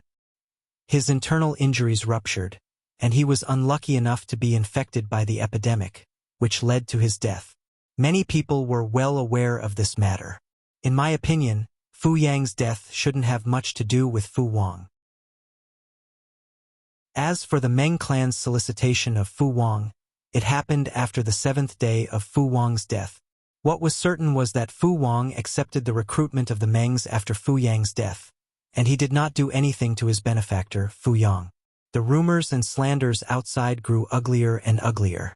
On one hand, the people of Cangzhou worshipped Fu Wang as the god of war, but on the other, they despised his style and character. In this way, it would be easier for the Meng family to control Fu Wang. As for the truth, who would care? They were more willing to believe in the content that they were interested in, and the more explosive, the better. Rumors have one mouth, but refuting them breaks one's legs. Jiang Pengji smiled and said, "According to Officer Meng, Fu Wang has been accused of many groundless crimes. But no matter what, he still defected to the enemy after the death of his former master. That is something to be criticized for." Meng Hun sighed and nodded. There was indeed no way to clear his name. He could have defected to anyone, but he chose to defer to the Mengs. It was one thing to defer to the Mengs, but he worked hard under the Mengs. He wanted horses today, beauties tomorrow, fine wine the day after, and a high position the day after. To a certain extent, he was the same as Fengzhen. He rode around the streets on horseback and stirred up trouble. If he wasn't a rare general, the Mengs might not have tolerated it. If Fu Wang wasn't so greedy, asking for things from the Mengs all the time, maybe there would be fans who would help him clear his name. But his actions clearly showed that he defected to the Mengs only because the Mengs had money, power, and beauties. After saying so much, what is his weakness? Meng Hun smiled bitterly and said, "This man loves beauties, horses, fine wine, and rare treasures." Jiang Pengji clicked her tongue. Everyone likes those things that Officer Meng mentioned. This is different. When he first joined the Mengs, Fu Wang fell in love with Meng Zhan's brother's mistress. He thought she was beautiful, so he flirted with her in public. He even asked Meng Zhan for her. Meng Zhan didn't agree, so he made a scene and almost took her by force. Meng Hun couldn't help glancing at Fengzhen as he spoke. The Meng's horse farm is the biggest farm in Dongqing. They train countless horses. Many years ago, the farm bred a rare horse. Meng Zhan wanted to use it as a mount, but in order to win Fu Wang over, he had to give it up and use the horse as a lure. Who would have thought that Fu Wang would be greedy and ask Meng Zhan for a dozen beauties? In the eyes of outsiders, Fu Wang relied on his own ability to stir up trouble and court death. Everyone was amazed. How could the Mengs tolerate such a troublemaker? It was true love. Sai Pu. Haha, this is an upgraded version of Fengzhen Plus. Landye. Come on. How can that Fu Wang be compared to our Fengzhen? At the very least, the little Princess Fengzhen wouldn't do something so ungrateful, right? Fengzhen is playful but not cheap. This Fu Wang, TSK, even 10 of him together can't compare to one little princess. Yuhun waning moon. Exactly. Comparing him to Fengzhen is a disgrace to our little Xinjin. Like the comment above said, Xinjin is playful but not cheap. Fu Wang thinks he has no principles. No matter what the reason is, he can't rely on the enemy of his benefactor. According to Officer Meng Hun, I think Fu Wang is a guy who has no bottom line for money, power, and sex. He's not cute at all. Sha Zi Chue Feng. I don't think the rumors can be trusted. I saw the live broadcast that day. Fu Wang had kidnapped Miss Hui Jun. Although he was restrained when he fought with the host, he didn't use Hui Jun as a shield to prevent the host from taking action. He also didn't let his own side or the enemy's arrows hurt Hui Jun. At that time, I felt that this man was quite manly. I always felt that he was full of righteousness. Lemon slice. Righteousness? Maybe he's just too lustful and can't bear to hurt a beautiful girl. Why are you thinking so much? How many good men and Prince Charming came up with the idea of forcefully applying the Mo attribute on the other party? Meng Hun sighed. Although Fu Wang has caused a lot of criticism, he is indeed talented. He didn't ruin his reputation as the #1 in Songzhou. Otherwise, the Mengs wouldn't have tolerated him for so many years. With him guarding Jiamen Pass, it's hard to break through. What's his temperament like?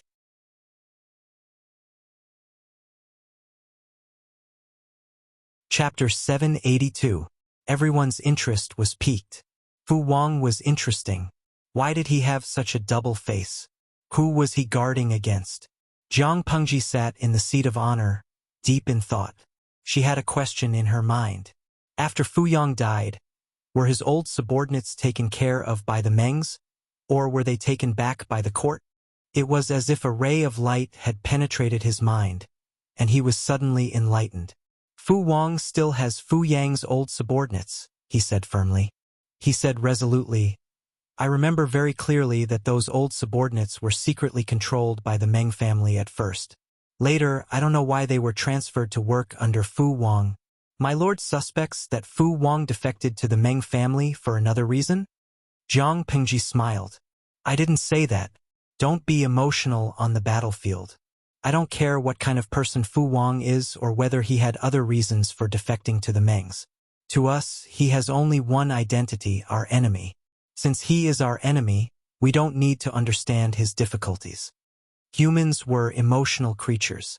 Once they felt that someone had other reasons for doing things, they would unconsciously feel sympathy, pity, or approval for that person. It wasn't a big deal during normal times, but it was deadly on the battlefield. The most important thing now is how to pass through Jiamen Pass. We are outnumbered, so we can't attack by force.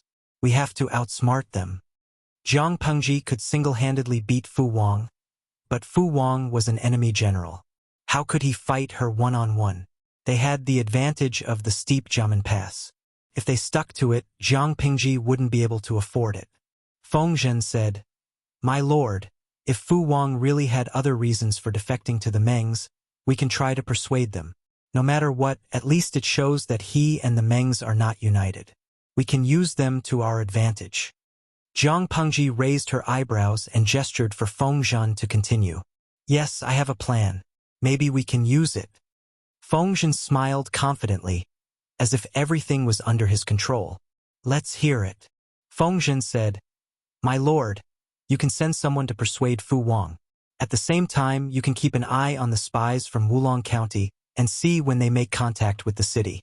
Fu Wang thinks that we haven't found the spies yet, so it is very likely that they will use the same trick of drugging us at night. On the day of the night attack, we once again sent an envoy to persuade them, in order to dispel the wariness of Fu Wang and the others. When night falls, Fu Wang will lead his troops to launch a night attack. We'll set up an ambush in advance and catch them off guard. It would be best if we could capture Fu Wang alive. Jiang Pengji was deep in thought as she listened. Feng Zhen's strategy was a good one, and it was highly likely that Fu Wang would fall into his trap. However, even if it was a sneak attack at night, they still had to pay a heavy price. Including Lu Shi's troops, Jiang Pengji only had 30,000 men. They could not afford to waste time. She knocked on the table with a cold expression. After thinking for a while, she said, Zishi's plan is not bad, but I still want to add more. Feng Zhen cupped his hands and said, I'm all ears. We set up an ambush to kill the enemy. The night was dark, and after a chaotic battle, we couldn't avoid heavy casualties. Jiang Pengji's tone was flat, but the content of her words sent chills down their spines. Therefore, we have to do something about the ambush. We'll send people to dig tunnels leading out of the camp and secretly transport dry and flammable items to hide in various tents. When the enemy comes, we'll burn them.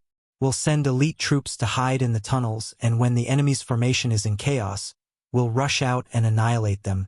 What do you think? Everyone kept quiet out of fear. Their lord was really ruthless. Feng Zhen frowned and said, If we dig tunnels, we'll make too much noise and be easily discovered. Yang Si smiled and said, "That's not difficult. We just need to put the entrance to the tunnel in the tents." Feng Zhen was a meticulous person and had thought things through. He frowned again and said, "But if we do that, we can guard against the enemy, but we can't guard against the spy. We'll still make too much noise and won't be able to hide from the spy. Once the spy leaks information to the enemy, our plan will all be for naught. This is still too risky unless we expose the spy and make him our own." Yang Si thought for a moment and said, "He was originally a trusted aide of the Wulong County chief, but he secretly defected to the Mengs. I don't think he's a resolute person. If he can betray the Wulong County chief for benefits, he can naturally betray the Mengs for even more benefits. This is a feasible plan. If they could bribe the spy, their plan would be even more perfect. If none of you have any objections, then it's decided." Jiang Pengji looked around and asked, "Who's willing to lobby Fu Wang?" In this era, there was a rule about not killing envoys when two armies crossed swords. It didn't work on Jiang Pengji, but it was still binding on these people. Under normal circumstances, serving as an envoy wouldn't be life-threatening unless there were special circumstances. Meng Hun volunteered and said, "I have some ties with Fu Wang and know a little about him. I can go and give it a try." "All right, then go ahead and give it a try. Probe Fu Wang's intentions." Jiang Pengji trusted Meng Hun very much and wouldn't doubt his loyalty just because he was in contact with his old boss. She agreed readily. "I won't let you down, my lord." There was a sign outside the camp that said, "No war." There was no sign of troops or intention to break into the pass. Jiamen Pass was also very quiet. Fu Wang heard that Lu Shi had sent an envoy and asked for the name of the envoy. He couldn't help but smile. He was wearing half a suit of armor and had a few jars of unfinished wine beside him. When he heard that there was an envoy outside the city, he sneered and said to the people beside him, "Back then, Meng Hun was just a clumsy warrior. He couldn't even speak properly. Lu Shi actually sent this person to lobby me. What a joke. I won't see him. Let's just beat him out of here." The deputy general flattered Fu Wang and said, "General, you have a deep friendship with the Lord. Meng Hun won't be able to sway you. I heard that Meng Hun is a coward. His wife and children have been humiliated multiple times. He's a disgrace to men." Fu Wang sneered. "That's why I don't want to see him." The deputy general said, "General, why don't you see him and humiliate him? That way we can take Lu Shi down a peg." Fu Wang was silent for a moment. He raised his hand and picked up a jar of wine. He said indifferently, "What's there to see about an ugly warrior? In my opinion, the girl next to Lu Shi is the real beauty. Every frown and smile can charm all living things. When I saw her that day, I fell in love with her." The deputy general had a smile on his face. His eyelids were lowered, and his eyes were filled with contempt. He was still thinking about women in the face of battle. He was indeed a useless person. Fu Wang's temperament was fickle. He often said that the wind was the rain. Just a moment ago he despised Meng Hun. Now he called the messenger back. "Forget it. Bring him here to have a look." After that, he pushed away the dancers who were trying to get close to him and turned to the side hall. As soon as he saw Meng Hun, Fu Wang said, "Lu Shi sent you to persuade him to surrender?" Meng Hun lowered his voice and said, "No, thank you for your help in the past." Back then, he was just the county chief of Meng County. He burned down the county chief's office in a rage. He didn't have a detailed plan. If Fu Wang hadn't secretly helped him, Meng Hun wouldn't have been able to escape Sangzhou, let alone meet Jiang Pengji.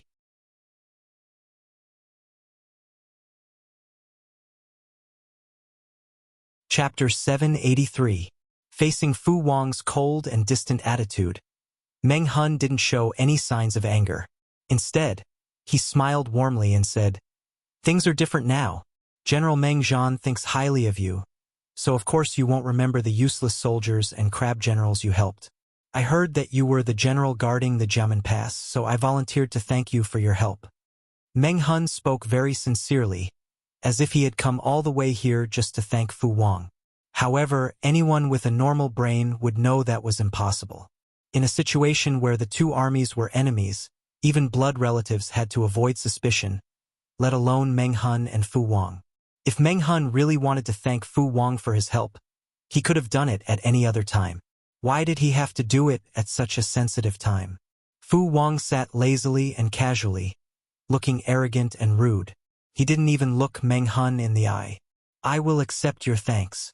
At this moment, Fu Wang's gaze fell on Meng Hun. He glanced at him and saw that his attire was simple, without the slightest trace of extravagance. Thus, he said in a mocking tone, everyone says that a good bird chooses a good tree to nest in. Why is it that after Commandant Meng joined the family, you've become more and more destitute? Even if you came to thank me, you should at least bring some decent gifts. Why did you come empty-handed? If you can't live like this, you might as well abandon Lu Shi. If I beg the Lord, I might be able to take you under my command. At this time, Fu Wang's sharp eyes saw a piece of cloth flashing outside the door.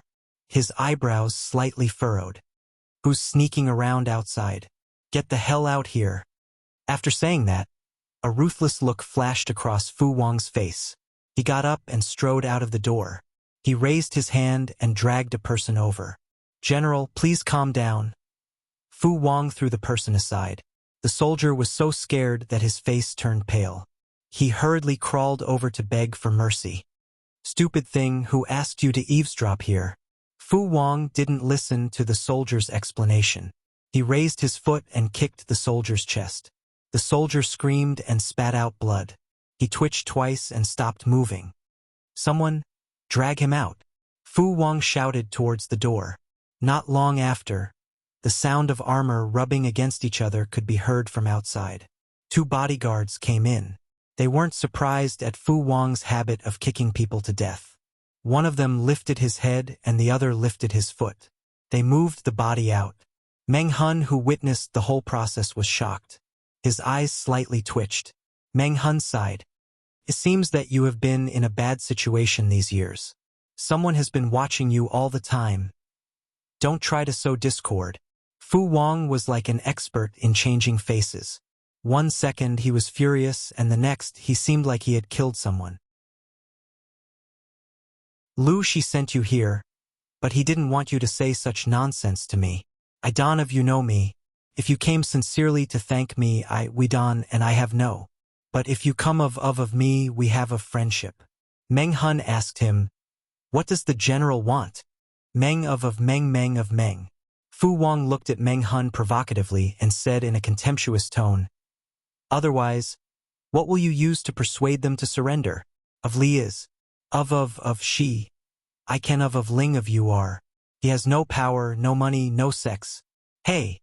Lu Shi seems to have a beautiful woman by his side. Thinking of the woman he saw the other day, Fu Wang said, if Lu Shi is willing to part with her, I may consider it. As for whether they were willing to pledge allegiance or not, that was another matter. General, you must be joking. My master has strict discipline. Why would he have a beautiful woman by his side? If you are used to the delicacies of the land and sea and want to change your taste. Meng Hun's expression didn't change, and his eyes were sincere. As long as you are willing to pledge allegiance to my master, not to mention one peerless beauty, I will carefully look for 8 or 10 beauties for you. What do you think, General? Fu Wang said, what delicacies? Porridge and side dishes? I only have eyes for one woman. Does Lu Shi dare to give her to me? People say that Lu Shi is a fake man, but he is actually a woman. He has a woman by his side. Why is it not possible? That day, Lu Shi took my woman. Now if she gives her to me, I will let her go. What's wrong with this general opening the door for her? Fu Wang's words never left the topic of beauty, but his eyes were like a deep pool. They were dark and pure, without a trace of evil. In other words, Fu Wang's words were just to make things difficult and humiliate Jiang Pengji. When did the general become like this? Meng Hun understood the meaning behind his words and sighed. What? Looking at the big picture, Prince Changshuo's throne was not obtained through the right means. The Mengs are helping him. How long do you think they can be arrogant? It's better to abandon the darkness and join the light. This general remembers General's elegant demeanor in the past. How heroic and far-sighted you were. How could you not see through all this? Abandon the darkness and join the light? In my opinion, Lu Shi is the darkness and my master is the light. Fu Wang's kindness to Meng Hun was not limited to that incident. They didn't talk much, but Meng Hun always remembered his kindness. He was originally a martial artist. It wasn't easy for him to make a name for himself under the Mengs. When he first met Fu Wang was much older than him, but he was more experienced and famous throughout Zhangzhou. At that time, Fu Wang's words pointed out Meng Hun's way out. If you only know how to play with swords and spears, you can only be a martial artist. No matter how hard one worked, a martial artist would still be a martial artist and would not be able to climb higher. If you have time, read more books on the art of war. Maybe you can become a general in the future. Even if Fu Wang said it casually, for Meng Hun at that time, it was like dispelling the clouds and showing him the light. Now there is no one outside. General, don't worry about our conversation being heard by a third party. Before Fu Wang's expression changed, Meng Hun said, "Back then, General was indebted to Chief Fu Cheng. You two are like father and son. Now you are serving the Mengs. Are you really willing?" Trying to sow discord again, Fu Wang asked Meng Hun, "Do you think there is room to talk about feelings in front of two armies? Send the guest away." He shouted angrily to drive Meng Hun away. Before leaving the side hall, he looked fiercely at a certain place. Fu Wang did catch one eavesdropper, but it didn't mean there wasn't a second eavesdropper around. If some people were eavesdropping, he could do as he pleased and kill them as he pleased. However, some people couldn't move. Meng Hun was so familiar with them because he knew there was a third person in the hall. It looked like he was trying to establish a relationship and win over Fu Wang, but in fact, he was roasting him on the fire. Sowing dissension would work no matter what era it was.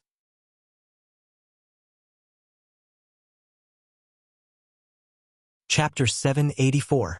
Meng Hun was chased out by Fu Wang, and Jiang Pengji had secretly captured the spy from Wulong County.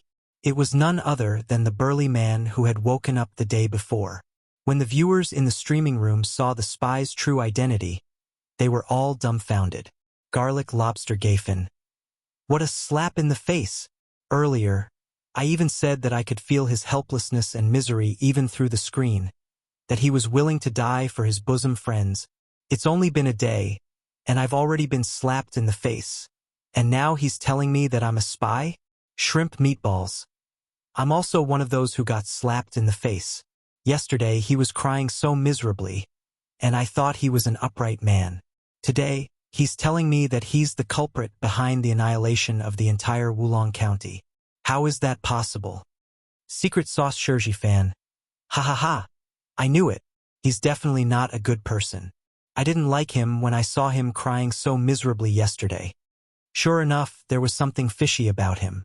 Now that I think about it, the streamer seems to have been guarding against him. In all fairness, the spy's acting skills were off the charts. Even the best actors in the entertainment industry were at this level, so why didn't the streamer fall for it? Jiang Pengji naturally wouldn't fall for it. She had already known that the spy was acting. When two acting queens met, only the one with better acting skills could fool the one with worse acting skills. When it came to acting skills, who could compete with Jiang Pengji? The spy's identity was unexpected, and the viewers in the streaming room were all fooled. Even the spy himself didn't know what he had done. Why did you capture me? The burly man tried to break free, but a hand pressed down on his shoulders, forcing him to kneel on the ground. Jiang Pengji sneered at him. Why did we capture you? Shouldn't we be asking you this question? You should be asking the commander. How would I know? You dare say you don't know. If you don't know, how could the chief of Wulong County have died? How could he have been completely annihilated? The spy was able to maintain his composure at first, but as time passed, he couldn't suppress his guilt and fear. He didn't dare to look Jiang Pengji in the eye. It was as if there were needles hidden in the other party's eyes. Just a glance at them would cause one to feel a stabbing pain. The man's back was drenched in cold sweat, and his breathing became labored. I really don't know. Jiang Pengji glanced at the medic standing next to the burly man. The medic took out a cloth bag with a rope end sewn on it. This cloth bag was very wide and long, like a long belt. It could be wrapped around the waist or chest, and some coarse cloth could be tied on the outside to disguise it as a wrapped wound. Jiang Pengji sneered and asked, "You're so stubborn. Do you want me to torture you before you confess?" The evidence was right in front of them, but the other party still wanted to argue and struggle. What is this? Sleeping grass and cigar pollen are things that are mixed in with food. I've already asked the military doctor. These things have all been purified many times, and their medicinal power is extraordinary. If you're not a spy, why do you have these on you? Confess now, lest you suffer. The burly man's face paled. After a while, he said evasively, "Middle Minister's words are too serious. Where did you get the details? These things are mine. But what does that mean? Even if I'm a spy, what does this have to do with the Lieutenant General? Even if he was a spy, he had only harmed the forces in Wulong County. He hadn't harmed anyone else. You don't need to quibble. I know why you're wandering around in the day. Aren't you trying to find out more information so that you can make your move?" The burly man knew that his plan had been completely exposed, but he still didn't know why. Was his acting not good enough? Or did he make a mistake somewhere? "Since when did the Lieutenant General suspect me?" Jiang Pengji asked. "I've suspected you ever since you woke up. The more you spoke, the more mistakes you made." The burly man's face stiffened. He never thought that Jiang Pengji would never trust him. Jiang Pengji continued, "I had someone look into your identity. You're the Wulong County Chief's trusted aide, and you're also his wife's uncle. Logically speaking, you can't be a spy. But nothing is impossible in this world. Once you become a spy, no one will suspect you. Everyone is heavily injured, and even the young master, Kai Xiong, is injured. But your injuries are a little strange. They look scary, but they're not fatal. From the knife wounds, some of them were inflicted by others, but some of them were inflicted by yourself. That alone is enough to suspect your identity.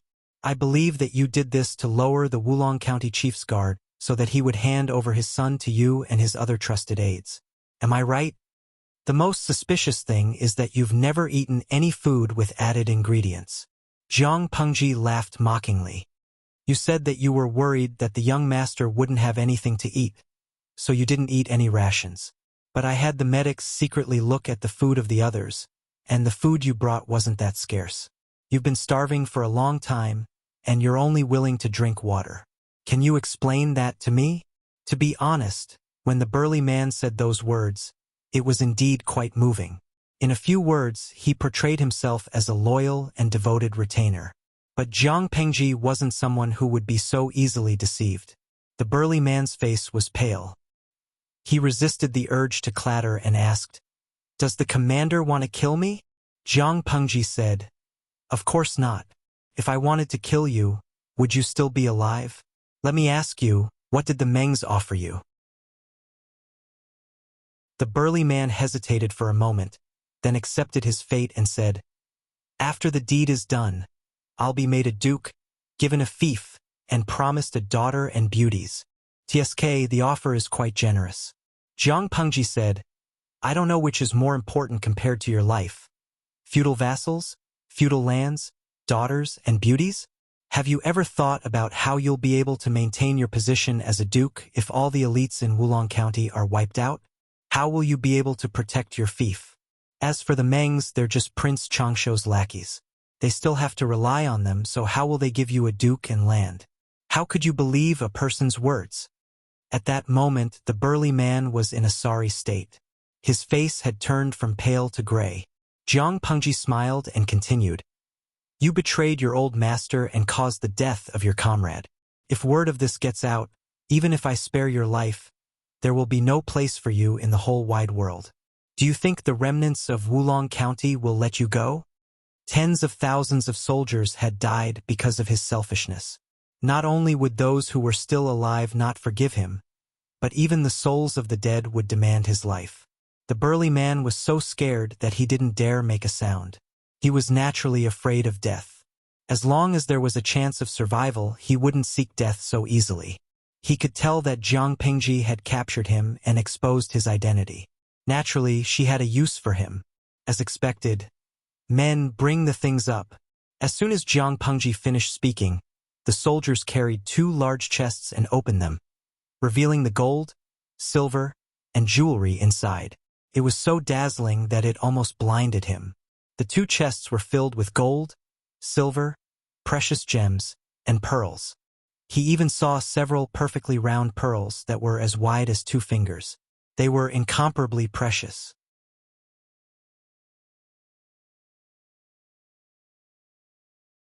Chapter 785.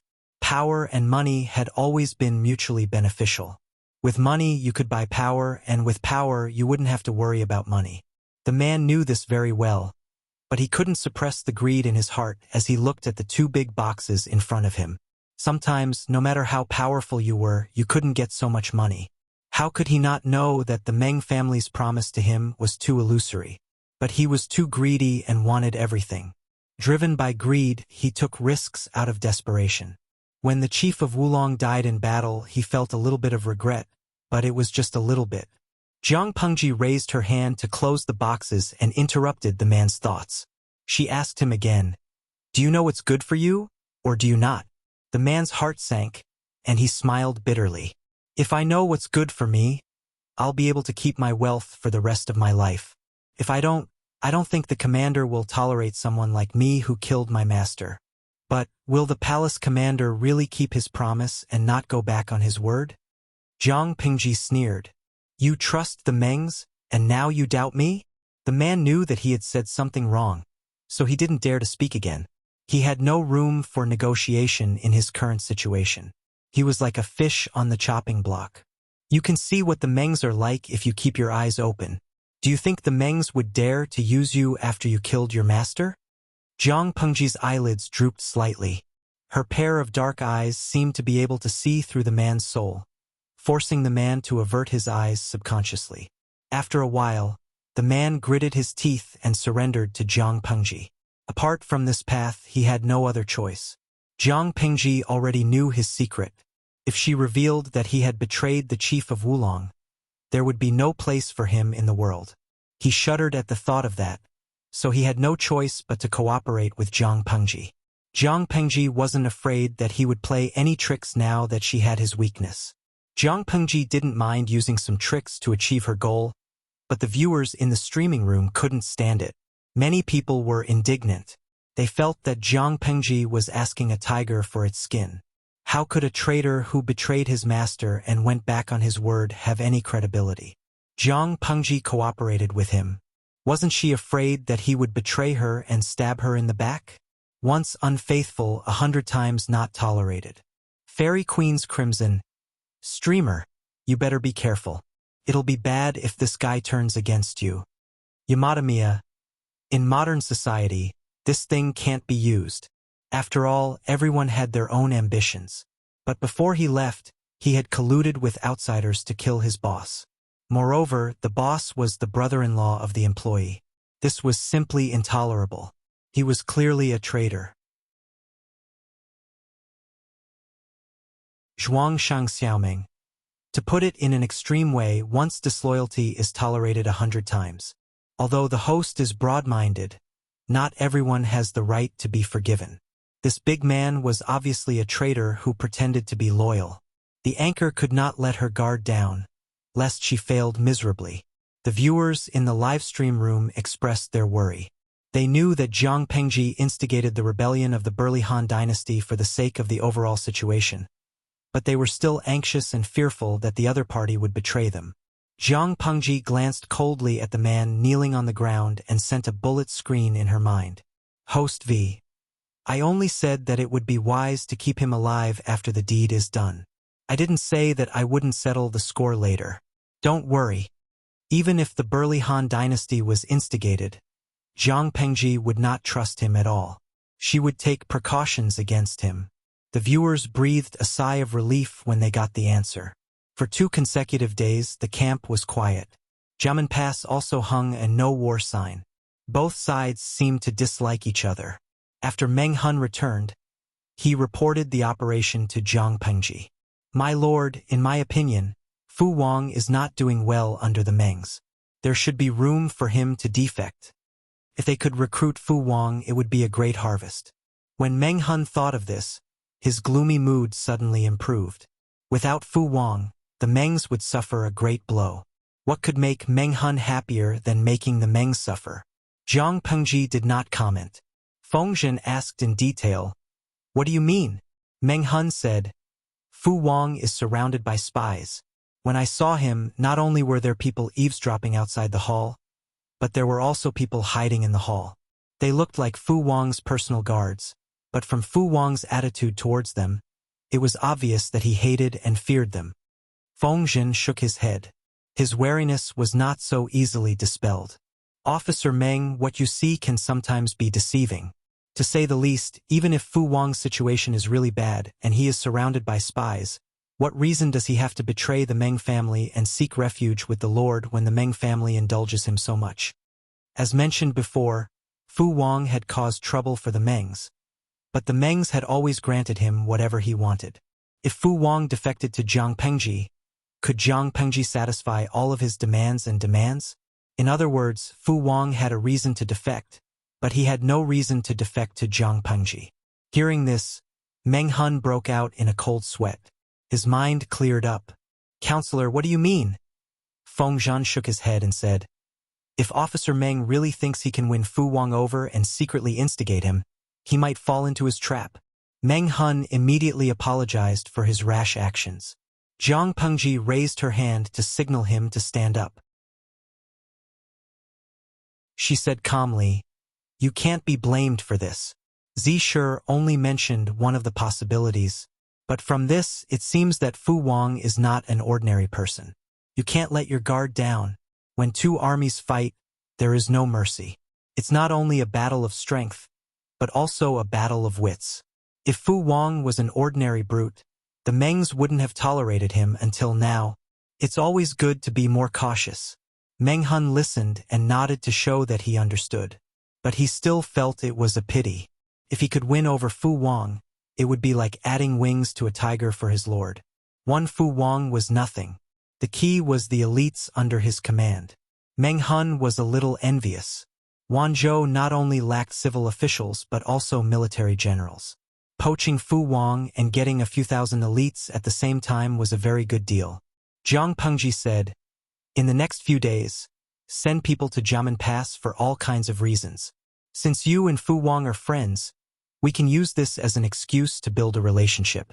Even if we don't discuss Fu Wang, we must make the Mengs wary of him.